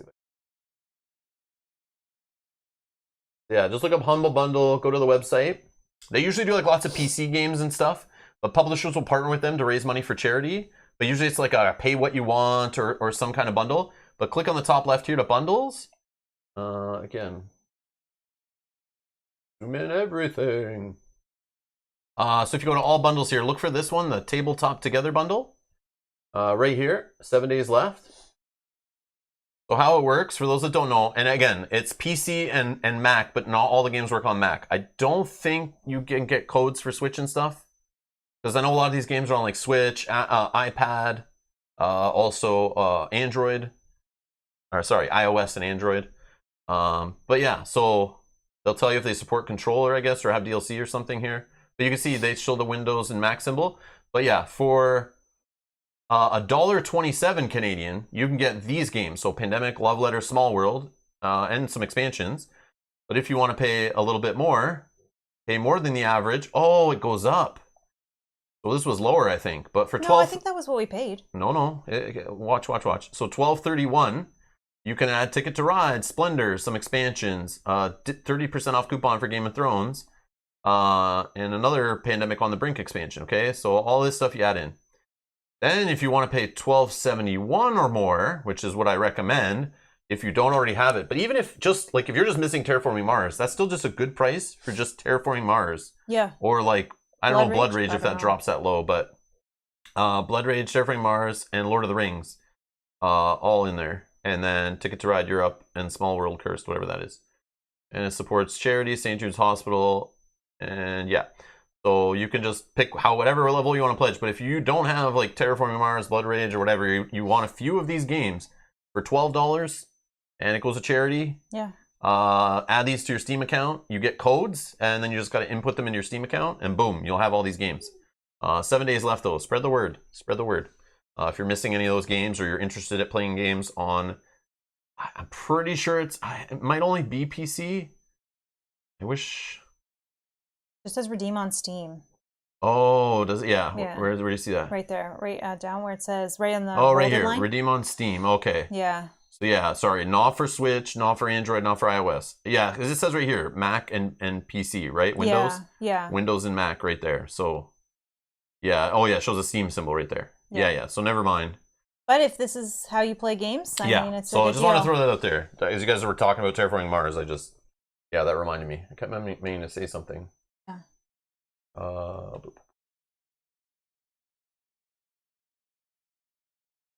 Oh, you can link your Humble Bundle account to Steam? Bones, I wish I knew that before I cut and pasted like 14 different codes into my Steam. I haven't pasted the codes in yet, okay. So maybe we can try that with mine. Oh, man. That's awesome. Good to know. I bought Humble Bundles before, and I never did that. Do you have to go to the Steam site to link it? Or no, Humble you Bundle just do to link Humble it? Bundle probably and just sign in. Oh, okay. That's awesome. And then just Bones, like you're import all your amazing. games. Where were you like 5 years ago when I started buying Humble Bundles and stuff? That's awesome. My God. So Dragon is hashtagging, Rob made me get the Humble Bundle. Well, I mean, $12. I know. If you're going to buy, like, if you only want one game in that whole list, like, I think still worth it. $12 is like, okay, get a whole bunch and try them. If you play each one once and you don't even like them, it's like, okay, you rented a bunch of games for $12. Yeah. And you're supporting charity as well, so you can feel good about it. But yeah, Drew says Blood Rage was garbage fire on release, which it did say that has mixed reviews. Again, I wouldn't buy it at full price, based on reviews I saw, but it's pretty freaking good now. So they've updated it and stuff. Yeah, that was part of like a Kickstarter or something. Then I heard like during development it wasn't that great. Oh. So I stayed away from it. I didn't want to pay the like, I don't know, it was like $30 or something crazy for a board game app. But I knew they'd have sales. Asmodee Digital does sales all the time. So I figure I'll just wait on a sale. But yeah, I'll just run out there. I'll play some of those games on the channel soon too. I just keep forgetting, but I'll do those. Play some of those with you guys. Do that later. It is significantly better. Okay, awesome. Okay. So I may have said that. Bones, Lord of the Rings. We talked about it on the channel. Lord of the Rings, the adventure card game, when it became. They shut down the studio, Fantasy Flight Interactive. They weren't doing a good job with that game. Right after they released it on Switch, they released a complete edition. But then since then, Asmodee Digital has hired a new studio who is currently working on the game and refining it, making it more like the card game, changing the UI and adding patches and DLC and everything. So they've handed it over to a new studio. So yes, it did die and become abandoned, but not truly. They actually kept supporting it even until they found a new publisher. It was getting new content. So it is not dead. There's a new, unless that second studio is abandoned already, which I don't think has happened. But there's a new studio that's working on it. Fixing it up and refining it for like a second edition kind of thing right now. So yeah, which I should take a look at on the channel to see if it is changed. Yeah, they announced it, but it wasn't. They didn't really spread the word too well. So the new publisher is streaming, and I follow them on like Twitch or whatever, and they do stream like at least once a week playing the game. And they are making changes to it. So there's a new studio working on that game. So if you were interested in it before, Go back to it. Go support it. They'll work on it. They'll add stuff to it if they get the support, right? And yeah, we get all the DLC for free. That's correct. Oh, Hexy's saying, yeah, he likes it now that there's actually new stuff. Okay. Oh, nice. We moan about 20 quid for an app, but spend hundreds on Too Many Bones. Well... Yeah, it's that physical thing. Like, I know a lot of people put work into the app, but a lot of people put work into designing Too Many Bones and manufacturing it. But Too Many Bones, you get pounds and pounds of product also. So I feel like you're getting a deal there. But for software, there's no like physical production or anything. It's just a bunch of people spending their time putting lines of code, you know, into some executables. I've done it. I know I'm simplifying it. But it's like that mass distribution of digital now, it costs like only your programmers, right? But there's so many more costs involved making physical products, which that bugs me so much when digital games cost the same as like a physical video game or a piece of software. That bugs me a lot, but yeah. So I would say apples and oranges, my friend. Yeah, and there's something about rolling those dice and touching the components physically, yeah. All right. Okay, so I may have said I passed before I was able to draw this card, so I am unpassing. If I did say that, I don't even remember if I did. Go ahead, keep okay, going. All right, did you already pass? Because it would be your turn now, though. Yeah, I think I passed. Yeah, Okay. Go ahead. Yeah? Okay, so I will, for free, gain a compass. Yep. And then I will spend 3 compasses, to gain the coconut flask. Sorry, here Oh, Daniel's just saying only cost your programmers? That's no simple job. No, it's no simple job. I'm not saying that, but there is a whole team of designers and people at the factories manufacturing a board game. So there's tons of people's labor involved, but there also is tons of people's labor involved for a digital product. So that's the only thing I would think is the same, but I feel like $20 for just this like thing you can't hold is the problem. That's what I'm saying why it's hard to compare them. Yeah. Because then there's that cost of that physical product you own, the shipping it, the manufacturing it. But you still have on both sides, you still have the marketing, the labor. Yeah, but you just don't have that manufacturing. I know it's not a simple job. No, definitely I not. went to school for software engineering. I was developing apps and web apps and stuff. I know what happens behind the scenes for games and stuff, but I'm just saying it's. But that's why you can simplify it. Yeah, you know. If you just compare them like very simplified on both sides, and you also don't own the software. That's the other thing. Yeah, you technically don't own the software. You just own a license to the software usually. Especially in all the digital platforms now, it's even worse. But yeah. Okay, I will gain 2 gold, or 2 coins, and then I can use the effect of the silver side of an assistant available on the supply board. So I will use this assistance to upgrade the arrowhead to a gem. Okay, and then I don't remember if you passed or not. Yeah, keep going. Okay, so then I will spend a tablet and a gem to bump up here, gaining a compass. And then I will spend 2 gold. Sorry, I'm gonna do this. I'm gonna buy the whip. Okay. But I forgot to put this card in, which is mortar, which lets you discard and gain 2 gold. Let's put that under there. Okay. Next card is a airdrop. Exile this again item to your hand. Ooh. Well, that's cool. That's a new card I've never seen before. Okay. And then I'm going to pass. Boom. So we take our workers back. I don't get any fear cards this time. I'm going to shuffle up my cards in play and refresh my assistants. And now back to regular scheduled programming. Yes. Yeah. Sorry. Oh, yeah. They're playing a game. Yes, we are. Yeah. Oh, yeah. Okay. There's this game on the table. I forgot about that. Okay. This go on the bottom.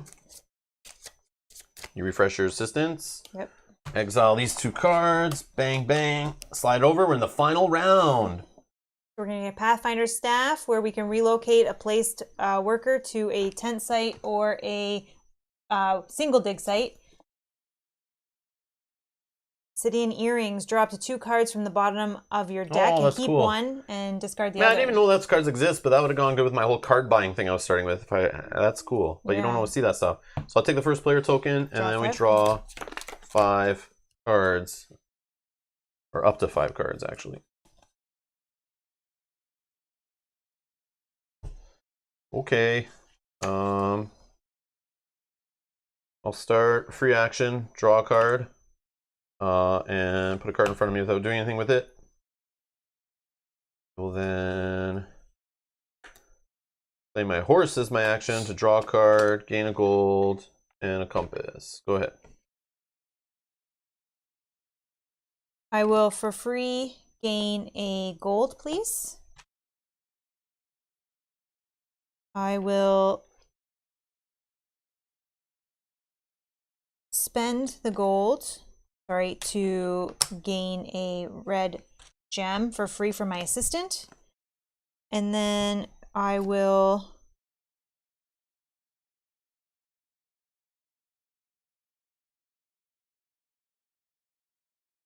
yeah, I don't want to do that yet. I will then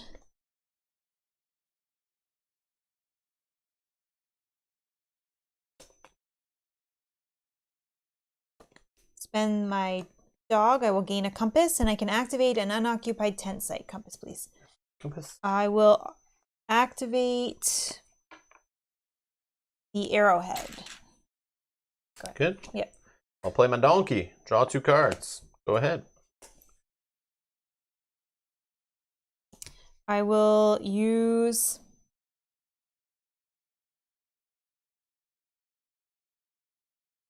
my airplane, single-use airplane. Airplane, or do I use, no, I'm going to use my car, because I only need a car. I'm going to use a car to place my worker here, gaining 1 coin and 2 tablets. So 1 coin, please. Okay, go ahead. I'm going to play the airplane to place a worker at a discount of a plane and 2 of these. So I'll spend 4 compasses. I get a discount of 2. So that's 6 compasses. I'm going to go to level 2 site up here. I get a plane, so that covers 1 of these symbols. Then I will just I'll just use this guy for a boat. So I can go to one of these 2 spots. Yeah, do the car. Do a car. Yeah, I'll play a car. Go to one of these 2 spots. Let's go to this one.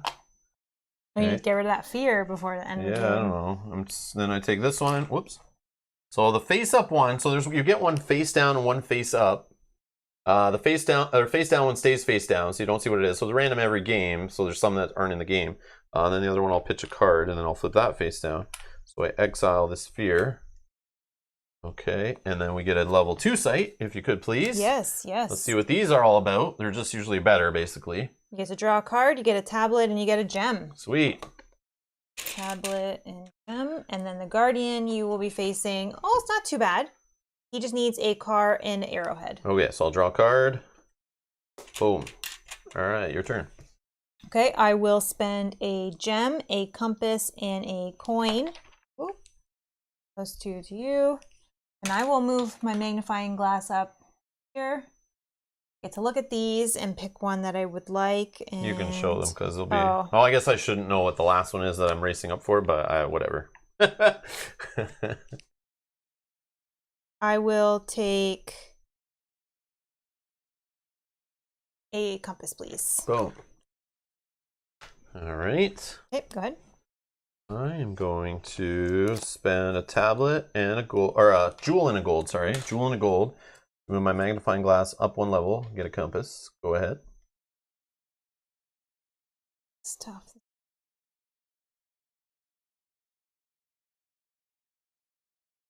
Oh, I only need that. Okay, I will spend a boot to move my worker.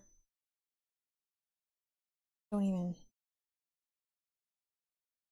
want to. Don't want to do that. Sorry, 1 second. I will spend my plane, I think.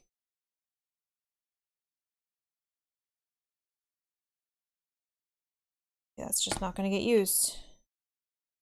Yeah, I'll spend the boot. Put my worker down here, gaining 2 coins, please.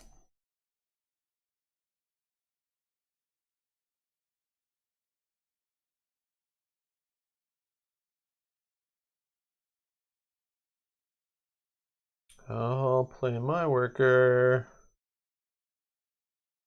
What's in my deck? I'll just go here, draw a card, and get an arrowhead. Go ahead. Okay, I will play my whip. I have to exile this card to buy an artifact with a discount of 4 compasses. Oh, wrong pile. All right, and I will pick the Pathfinder staff, so I can relocate a place worker to a tent site or a single dig site. And the replacement artifact is gain an item and place it on the top of your deck. Oh, that would have been nice before I was drawing cards. Just want that. I will go the fear, but take a fear in order to do this. Yep. We're gonna go there. Getting a fear, a tablet, and a gem.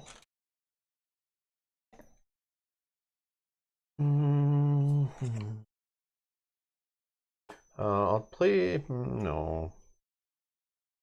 Oh.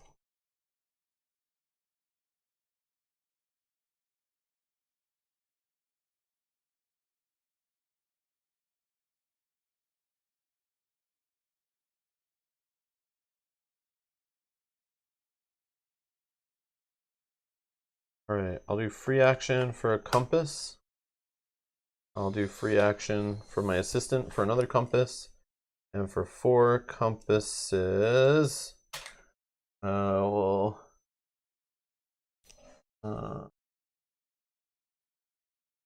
take this one. So now I get to draw up to 2 cards from the bottom of your deck, keep 1, and just throw the other down your play area. This gets me 2 victory points, though. So I'll draw 2 cards from the bottom of my deck, and I'll just throw one of these down here, and I'm good. Go ahead. Okay, I will spend 1 gold, 2 tablets, gem, compass, and an arrowhead to gain an 11-pointer. A gold, Look at 2 you tablets, playing the Lost Ruins of Arnak. So you get these ones. So Nicely I get done. that. Go ahead. All right, I'm going to. Oh, sorry. Try to. You want to fill this first? Oh, so it's a serpent, so you get a fear and 4 gold. All right, I'm going to try to conquer a guardian here. I'll spend a car and an arrowhead. And he's worth a boat if I care to use such things. Go ahead. I will gain a compass, please. So what can I do here? Not that I can do anything. Need another tablet. I think that's the end for me. I'm just Is that a pass? Just doing a quick triple check of pass. I'm just kidding. That's okay. I know that feeling though. I just want to make sure that in this game, when we were learning yesterday, and my solo game today, even today, there's like you have like a couple resources. It seems like there's always something you could do. Yeah, no, I only have and 2. I've passed, and you've passed before. We've always been like, wait. Yeah. I passed, but I could have actually done this and got this resource here. And I'm like just shy on a few different things, but it looks like that's it for me. So I will pass and let you just. Woo! All right. Run Finally, I'm just kidding. Hey, so Pickle. there is one question that people keep asking that I don't know if you want to get to now, or I know what it is and we can get to it after. It's up to you. But the people are asking about the mat. What mat? This mat. There's no mat. It's just the top of our table. They want to know if we're playing on carpet. No, it feels like carpet. We're playing on this. I know people every now and then people ask. Yeah. I'll show you. I'll show you what we're playing on. Yeah, there's a couple questions and then some chatter about it, so I just want to make sure that. It feels like a very low carpet. It's very weird. Top of the table. I'll show you though what it is. and probably can explain it better if I just show you.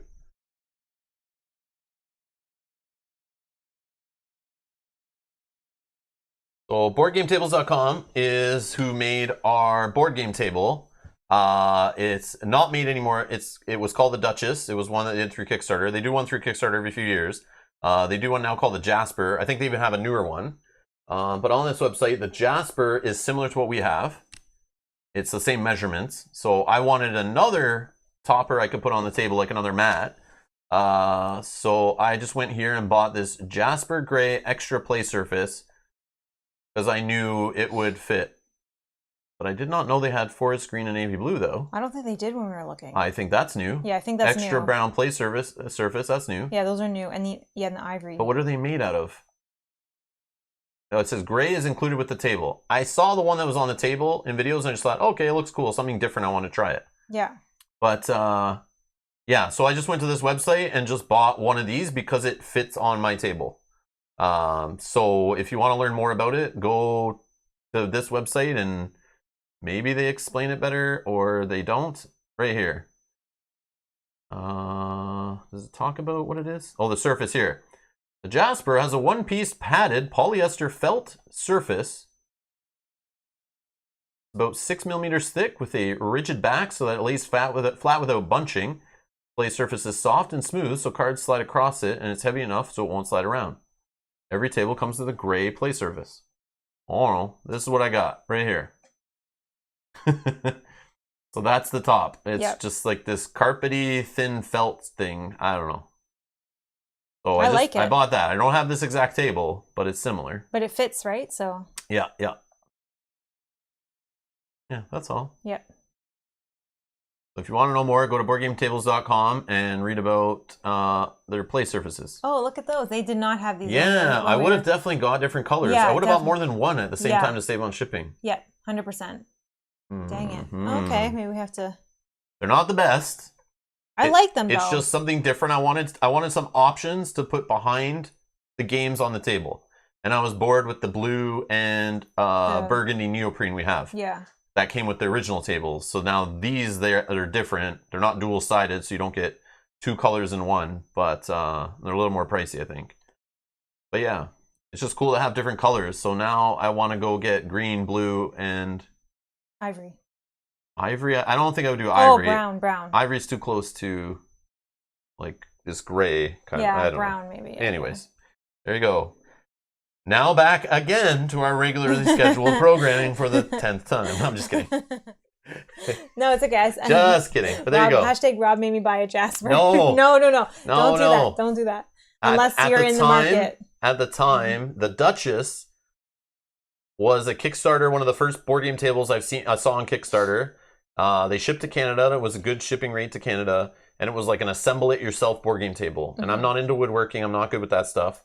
I had buddies offer to build a board game table, but I just said, no, I'll just buy this one as a starter board game table. My plan is to have a second official board game table at some point in the future if we build this channel up enough where, you know, we're making okay money. I would like to save up for a big, like, you know, maybe like a solid maybe ones, a board, right? yeah, like maybe a BoardGameTables.com one that's like custom built. Like I want like bigger railings. I want a larger table.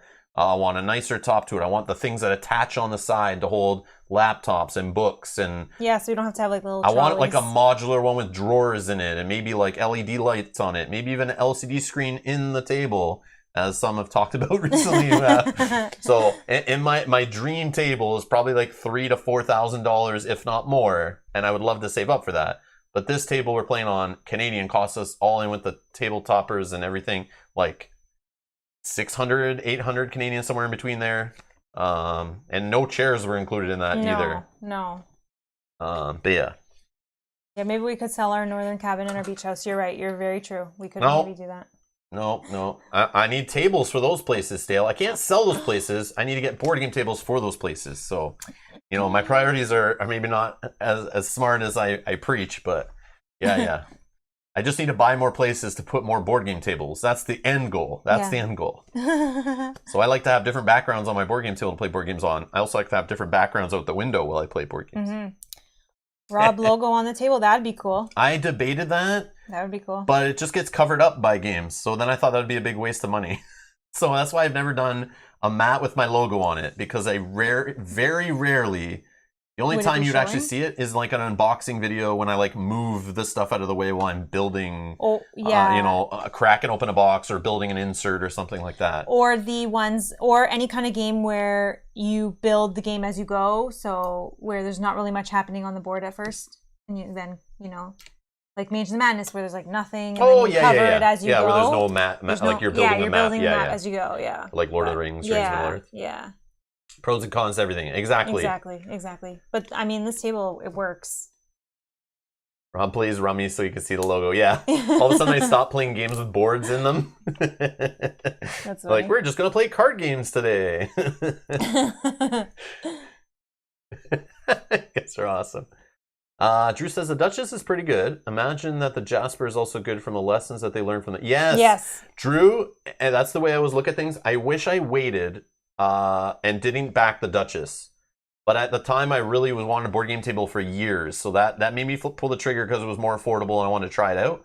But I really did wish I didn't get the Duchess because there were so many problems. It doesn't feel like the best quality table. It's fine. But you know they learned so much. And I wish I waited for the Jasper so I could benefit from the mistakes they made.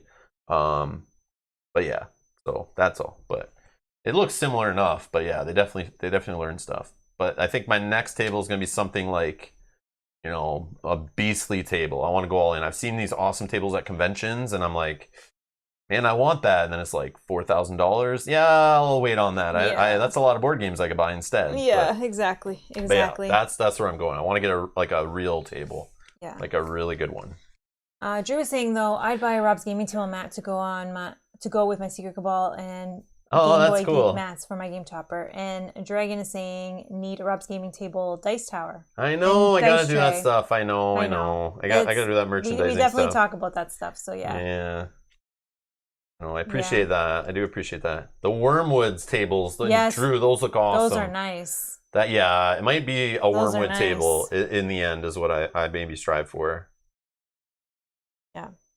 But yeah. It's in the Anyways. far future. This table works for now. You never know. Keep supporting us on Patreon. If you want Rob to have a bigger gaming table, I would consider that equipment for the channel, so it would definitely come out of the budget. Yeah. There's cameras, there's lights, there's internet, there's computers, and tables. Mm-hmm. All needed. All right. And now it's just all you. And chairs. Oh, yeah. Yes, thank you for the chairs. Buy a cabin or a Wormwood table? I know, right? It's tough. Or make a table out of the cabin wood. All right. I don't know where we were. Yeah, you're just going. I just yeah. Sorry. Slowing it down again. No, that's okay.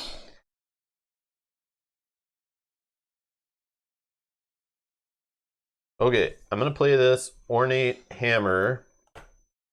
I don't know if this is the right time to do it, but I'm going to play a tablet. It says exile the rightmost card in the row. Exile. Then I get any exile card to the bottom of my deck.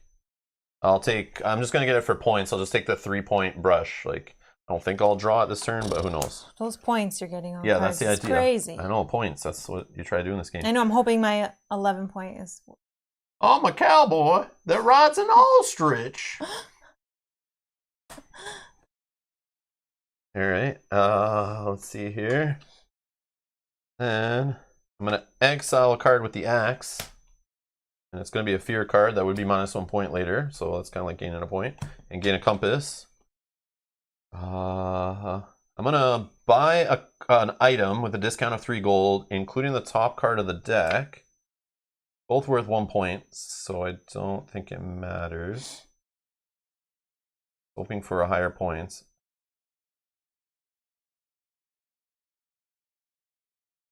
Guess I'll just get the flask because it's funnier. Because, you know, I wouldn't be putting water in it. Alright, so I'll get this card, put it on the bottom of my deck. Okay. I'll play this hat. Get a gold and a compass. I'll get a gold. I don't I think I can only really buy cards for points at this point. So I'll just pay gold, 3 gold. I'll buy an ostrich. Put that on the bottom of my deck. They're saying you're doing a good ostrich. It's a good accent there. Spoken like a true ostrich cowboy. We get a rope. You do good accents. Well, I've only seen that movie like No, just in 68,000 times through my entire life. In general. Yeah. All right. Oh, they're saying it deserves an extra point. We'll see about that. We'll see about that. I don't know. There's a spot on here for getting points from the chat. There's like that's what that symbol says? means. Yeah. Okay. You thought it meant fear cards, but it actually means points from the chat. So I got 1. All right. Sweet. 2 compasses don't get me anything. And I can't pull out anything with the idols. Could be something. I don't think so, though. No cards. Okay, I'll just end there. Pass. Okay. So we're going to tally up points. So how the final scoring works. You get points for how high, like I said before, how high your magnifying glass and your journal are up this track. So there's little point values beside each shape here on the right. Then you get points for any of these little tablets up here, these tokens that have points on them from the Lost Ruins of Arnak. Then you get points for your idols, including any points on your board that you haven't covered up. So it was very bad, I think, for me to cover up all these points, but maybe those. But you got more idols than I did, so. Yeah, so maybe these items, what you hope is, even though you might cover up a 4 points that you could have gained, you hope that these cards could have led to gaining more points somewhere else, or these items, actions. Sorry, these actions could have led to more points somewhere else. Then you get points for guardians that you defeated. Then you get points for all the cards and artifacts in your deck, the items and artifacts. Sorry. Then you lose points for all the fear cards. So let's tally it up and see what we got. I'll put myself in the first column, put Mel in the second. So if you can tell me what you got for your magnifying glass, you got a 23. 23, plus and I got 2. 25. 25. That's a lot. I only have, where am I? A 9 plus a 1 is 10. Uh-oh, it's not looking good. Yeah, but I think you got... Look at it. Everyone get excited. We're going to do it super slow to like really sell it here. So like I'm way behind. Mel's taking a huge lead. Oh my God. Rob's in her dust. Okay, so let's look at these tokens. I have 11. Whoa, you have 11. What do I have? 0. Oh my God. This is the first time I've never raced up this track because I want to see what happens. All right. So I'm way behind. Oh my God. Mel has a 36 to 10, so a 26-point lead. Oh my God. Now. Oh my God. All right. So let's add up idols. What do you have for idols? 4, 7, 10, 13. 13, okay. And then I have 3, 6, 9, 12, 15, 18. All right. Oh, you're catching up. Rob beat Mel in the round 3 scoring, but he's still behind. All right. Now, Guardians. So even though I didn't use the ability on this one, it still counts as 5 points. Oh, we tied. We tied on this 15. one. 15, oh, 15. Man. Oh, man. Oh, all right. it's all going to come down Can Rob get it in card points? Can you get it with items and artifacts? You probably. Add up all your cards, even the ones in your discard and deck. So the starting cards don't have any points on them. Obviously, if you played any deck builders, it's like a standard thing.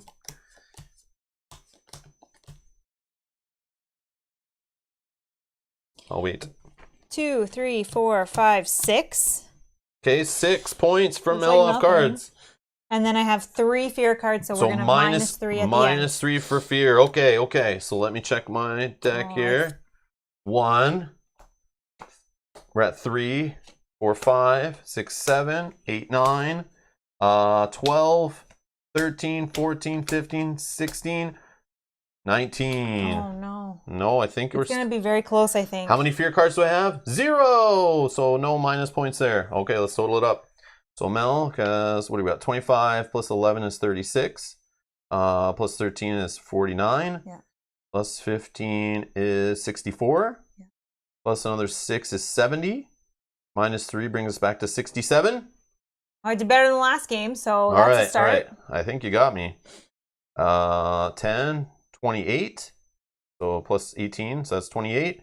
Plus 15 is 43. 43. And then plus 19 brings us up to 62. Whoa. Boom. So Mel pulls it out. If I math that right, which I maybe didn't, and I'm sure somebody will point that out later in the comments, which usually happens. But at least I didn't do it and win. So Mel beat me 67 to 62. Wow. I was very nervous with all the cards you were gaining, and I was like, I cannot compete with that. No. I spent so many actions getting those fear out of my deck, but that only it saves me 1 point. It was just wasting my time just taking fear and getting rid of fear. Yeah. I feel like I wasn't really getting points and not racing up this track. Like it's the Lost Ruins of Arnak. You want to race up here and start getting these tokens. And I found today when I played solo and when I played yesterday, getting these is huge. But it does cost a lot of resources. So yeah, it did. I tried to do more discovering, but then I wasn't really getting rid of the Guardians as much as I thought I would because I wasn't getting the resources I needed. So I was trying to discover more and just pray that the cards that came off there randomly, the tiles, were what you needed. Were what I needed, and they never were. And then you would go right after me and you'd get jewel and and arrowheads all over the place. I'm like, I need jewels and arrowheads to go up this thing, but I wasn't getting them when I needed them. So I just said, screw it. And I started just doing other things, buying cards to see if that would if I could do the deck building aspect, focus heavily on that and just discovery and see what it would do. But definitely you could have done more efficient plays. Also, these guys were not very great. No, they weren't that great. These ones stunk. Like, I don't know. These didn't really do anything for me. I was hoping to see... Well, that's one of the things. I didn't want to race up with my notebook because I didn't want anything on the first line. And I thought maybe if you took one, you would reveal something better, which you did. This one was pretty good. And also why I wanted to make it gold right away. Because the gold side was much better, being able to get a gem or a arrowhead, whatever I needed. Yeah, that one was key. When you saw that one and you took it, I was like, my God, that one's a good one. Because I knew I was ready to take it if something good popped. There's also this guy who can get you a discount of a gold or a compass on an artifact, which would have helped with the card buying strategy I was doing. I had that in our original learning game, and that guy was huge. Being able to buy these for 2 less, if you get them on the gold side, very good, very good. Yeah, very cool, very cool. Yeah, it is a tight game. Like, I don't know if you were here at the beginning, Dale, when we were saying that in our practice game, we literally tied. It is a very tight game, Dale. Like, even you could, I feel like I was just doing a little bit of everything, kind of messing around, and I still came with over 60 points. Even on our first game, we both got 61 and tied. I played against a solo AI though, and I got 66 points against 53 on easy. I'm going to try it at a higher difficulty tomorrow in the solo playthrough on the live stream to see if I can get it closer. But I'm still just learning the game and just trying different things. I feel like I said, I was joking at the beginning saying we were experts at this game, but she's literally only played 1 game before today. I've played 2, 1 solo and 1 competitive with her. Yeah. But I'm still seeing cards I've never seen before that I see you could build whole strategies off of. And if you look, this is how many items we didn't see in the game. So the replayability is real. I've never seen this card. I've never seen this card. I've never seen this card. I've never seen this card. A lot of these cards I've never seen. Yeah, a lot of them. Because you only see Well, especially for artifacts, you see for sure, you see what, 5, and then however many you buy. I went crazy buying cards. I've never bought this many cards. I went crazy. Probably shouldn't do this as much. But I bought this many cards, and we saw this one, and we saw however many you saw. I bought 3. You bought 3. I bought 5, 8, so 11, 12. Plus all the ones we exiled. 12, 13, 14, 15, 16, 17, 18 so cards. See, half? That's a third or less. That was a third of the deck you see in a 2-player game, it feels like. Even buying them heavily, it feels like. Yeah, it's cool. I like this whole shifting thing here. Yes, with the round marker and kind of presenting all the artifacts, assuming you're able to afford them more. I like this progression. I think it's super clever, the whole worker placement, but you don't know the spaces. You have no idea what's there.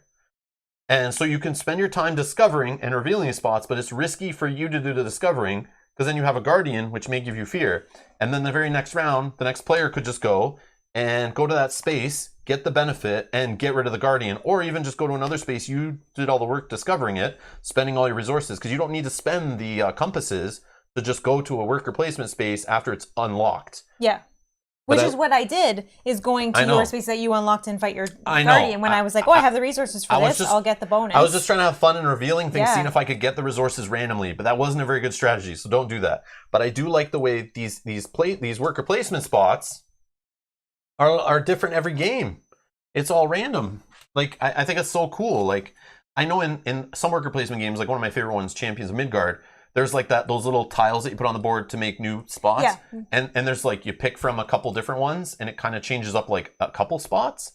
But this game, you're doing like the majority of the board is made up as you play. Yeah, exactly. Like, I think it's super clever. I don't know any other games that do that. I don't know if you guys know of any worker placement games where like literally you only have like 5 spots and the whole rest of the worker placement board is built as you play.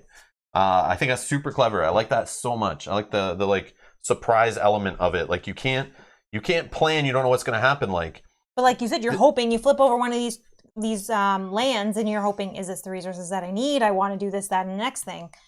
I also find that the games felt a little different. This is the 3rd game I've played. Sometimes like jewels are in abundance. Yes. Sometimes they're not. Sometimes compasses are in abundance. Sometimes they're not. Sometimes tablets. Based on these things flipping up and based on what you see and where you're going to go up, you might not be able to push up a certain way. And then these change each time. So even these resources that you get going up this little pyramid track there's these ones here that are still not. Yeah, there's a whole bunch that you didn't end up in play. Yeah, that are different. But yeah, I think that's super clever. Like, I like the way this gets randomized. This is randomized. The cards coming out, you don't see them all in a game. Like, look how many artifacts there still are. And this is just a base game. Like, this game screams like you could easily expand this, no problem. Yeah. But I feel like why this game's getting rated so well and why it's shooting up the Board Game Geek list, it's very replayable. Very replayable. Yeah. You can't, like, I've come in with the stream strategy, but the cards didn't show up for that strategy, or the tiles didn't show up for that strategy. So you got to, like, you know, shift and change, but you only have that tight 5 rounds to do it. The escalation of this game, the whole engine and the pacing, what I explained to you before, this feels very much like Everdell's round pacing. Like, where the first couple rounds, you really just do a couple turns, you don't really get much going. But in Everdell, as you build up your tableau, you start getting the cards, you're doing the events and all that, you're placing stuff at different spots, you now have more workers, you're pulling cards back, all this crazy stuff. And the final season, or the final couple seasons, you're just like firing off, just goes on forever. You're just like, I'll spend this, do that, and I'll get this going for points. The ending of this feels very Everdell. Yeah.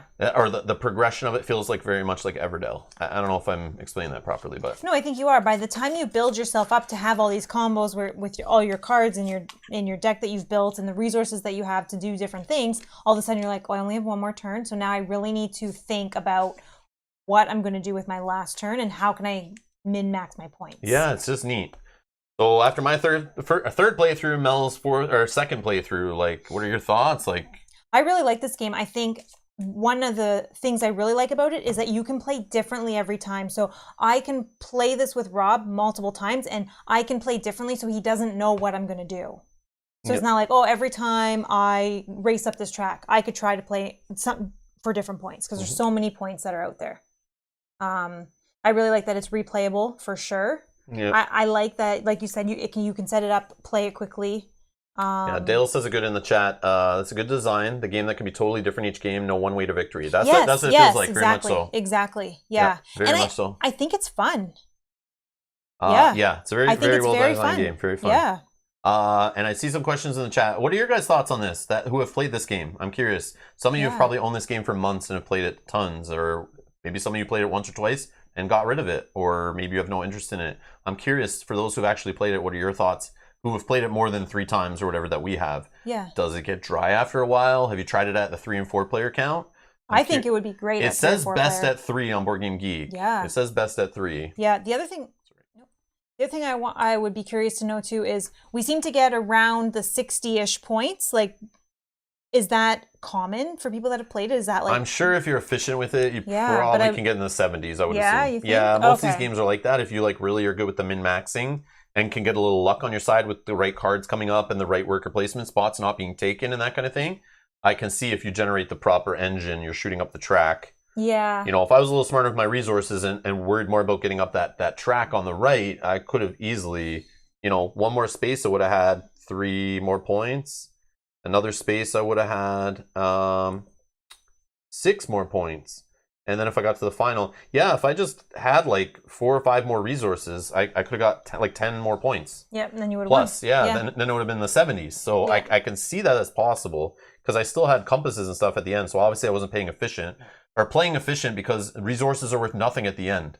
So in this game, you want to be left with nothing left resource-wise. Everything needs to be turned into points. Yeah. And I didn't do that. You didn't do that. So there's room for... So the fact that you got 67 and you still had a tablet of gold and 2 compasses tell me that if you just got different resources or did the right trades and things, you probably could have turned those into a handful of points 100%, and been in the 70s. Because in this research track, I was like 1 away from everything I needed to move up.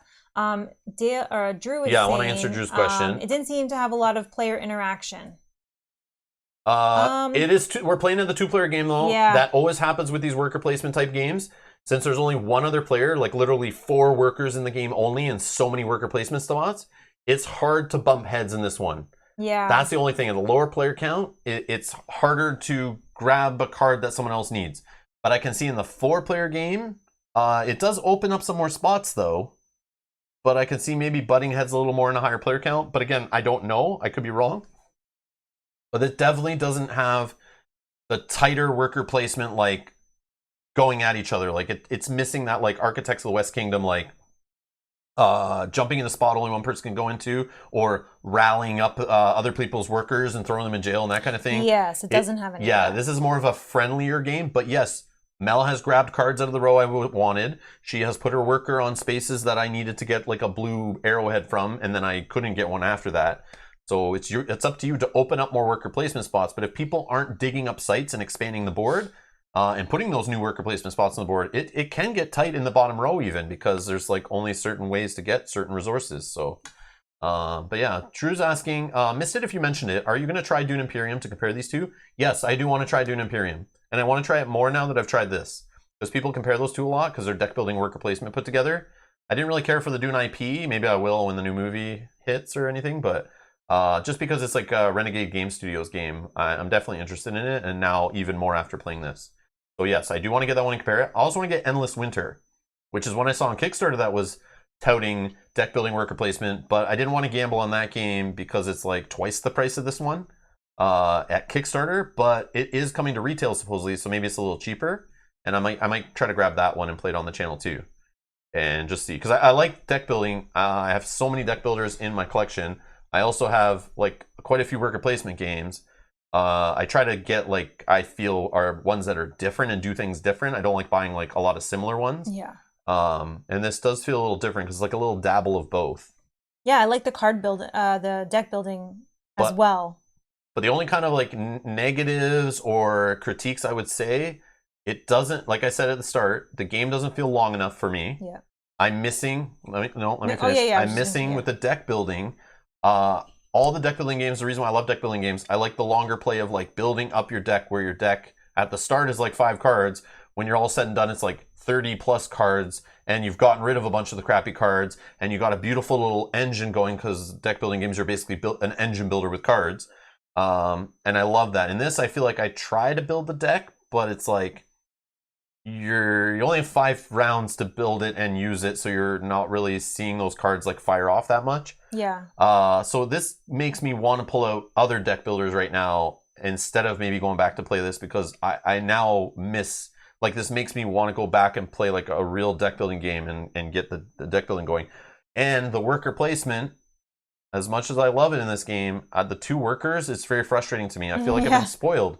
I feel like I've been spoiled, and I don't know if Dune Imperium and I don't know if Endless Winter solve that and give you more worker placement and more deck building. I don't know if they do. I don't know enough about those games. But all this makes me do this game, I want to go pull out Architects of the West Kingdom, and I want to play that, and I want to get some expansions for that.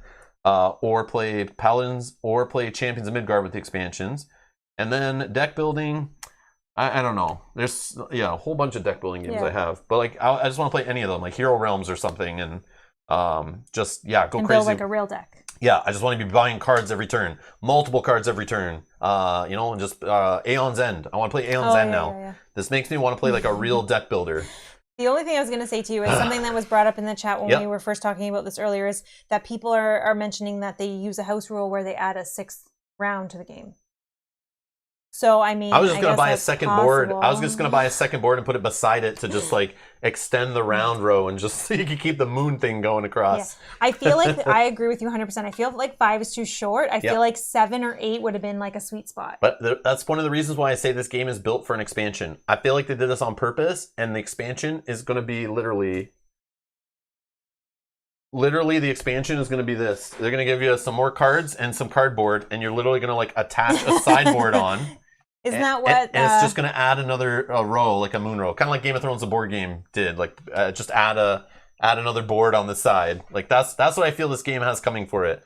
You thought it was a table hog already? You just wait. I guarantee it's coming. Didn't Architects do that and all of that, where they just did an expansion a lot of games where they do just that. throw us another sideboard? Everdale does that. A lot of games just do that. Game of Thrones, the board game, is one of the funny ones. That it just was like a weird shape. Yeah. But I do like only 2 workers. I find it makes your decision making tougher on what you're going to do with them. Yeah, Drew, Everdale feels like that too. It ends quicker than I feel it should. Yeah. But that also kind of makes it tight, and it fits like it's like that good playtime. It's not one of those games you complain about saying, oh, they only put this much on the box. It's like a really long game. You need those games that are like tight. You can fit them in an evening, and at like a board game weekly meetup, if those ever happen again at board game shops.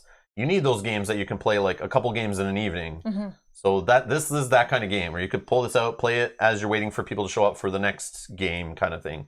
So you kind of need those. Dan says, I prefer Viscounts of the West Kingdom to this, but like both.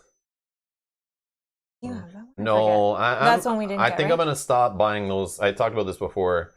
Those of the West Kingdoms and of this. Like, I got Paladins. It does feel different, but it's like, how many games like that do I need in my collection that when I reach for like a worker placement game, I feel good with Architects. Like I kind of didn't need Paladins, I feel. Yeah. Like it's cool, but it's like too complex for most of the people I play those kind of games with. And the solo's okay, but yeah, I haven't tried Viscounts. Maybe it's great, but I'm just burned out on those games. Like I feel like I like to add to my collection games that are like feel different, and I'm sure that feels different, but I don't know. But different enough? I don't know. I just feel like I could just always play Paladins and with expansions too, and Architects, and now Architects has expansions. I feel like if I'm ever just in the mood to play like a Garfield game that has that art, has those same components, same iconography, I have ones on my shelf that I can just pull off. I don't feel like I need more. Oh, Viscounts is lighter. Oh, I didn't know that. Compare it to when you played Great Wall, which is better? Well, Great Wall was like very prototype early. Like the rule book was like 8 black and white printed pages stapled together with one staple. That's fun though. They've totally added to that game and expanded that game. It was very fun. Yeah. Yeah, that was different. That was different. That's a whole different beast. That's like a full-fledged like. Yeah, that I don't know. Also, we played that 4 players. We haven't played this 4 players yet. Yeah. And the thing is, they added a cooperative mode to Great Wall, which I'm very curious about. But that whole competitive, but yet kind of working together thing of Great Wall is very cool. Yeah. Great Wall was very fun, though. I really liked that game, too. Yeah, it's hard. I don't know. Yeah. Problem is, Great Wall is going to be like, with all the components and everything, it's going to be like in its own price bracket, right? Yeah. Even if it hits retail, it's like, it's going to be a beast. But that's cool. That's like, you want overproduced games, you can do that, no problem. But I really did like Great Wall a lot. Yeah, same. Yeah, that felt super different too. I don't know. Yeah, it did feel very different. Yeah, I don't know. Anyways, we're gonna get out of here. I'll be back tomorrow, 1 p.m. Eastern, playing this solo. So you can set a reminder for that. It's in the playlist link down in the video description. Thank you to all those supporting us on Patreon. Again, video description if you want details on that. Thank you for helping us get games like this one purchased with that Patreon money to help get these games to the channel. And as well as voted on. Yeah, and voted on to play on the channel. Yep, that's correct. Voted on to get in our collection. Yep.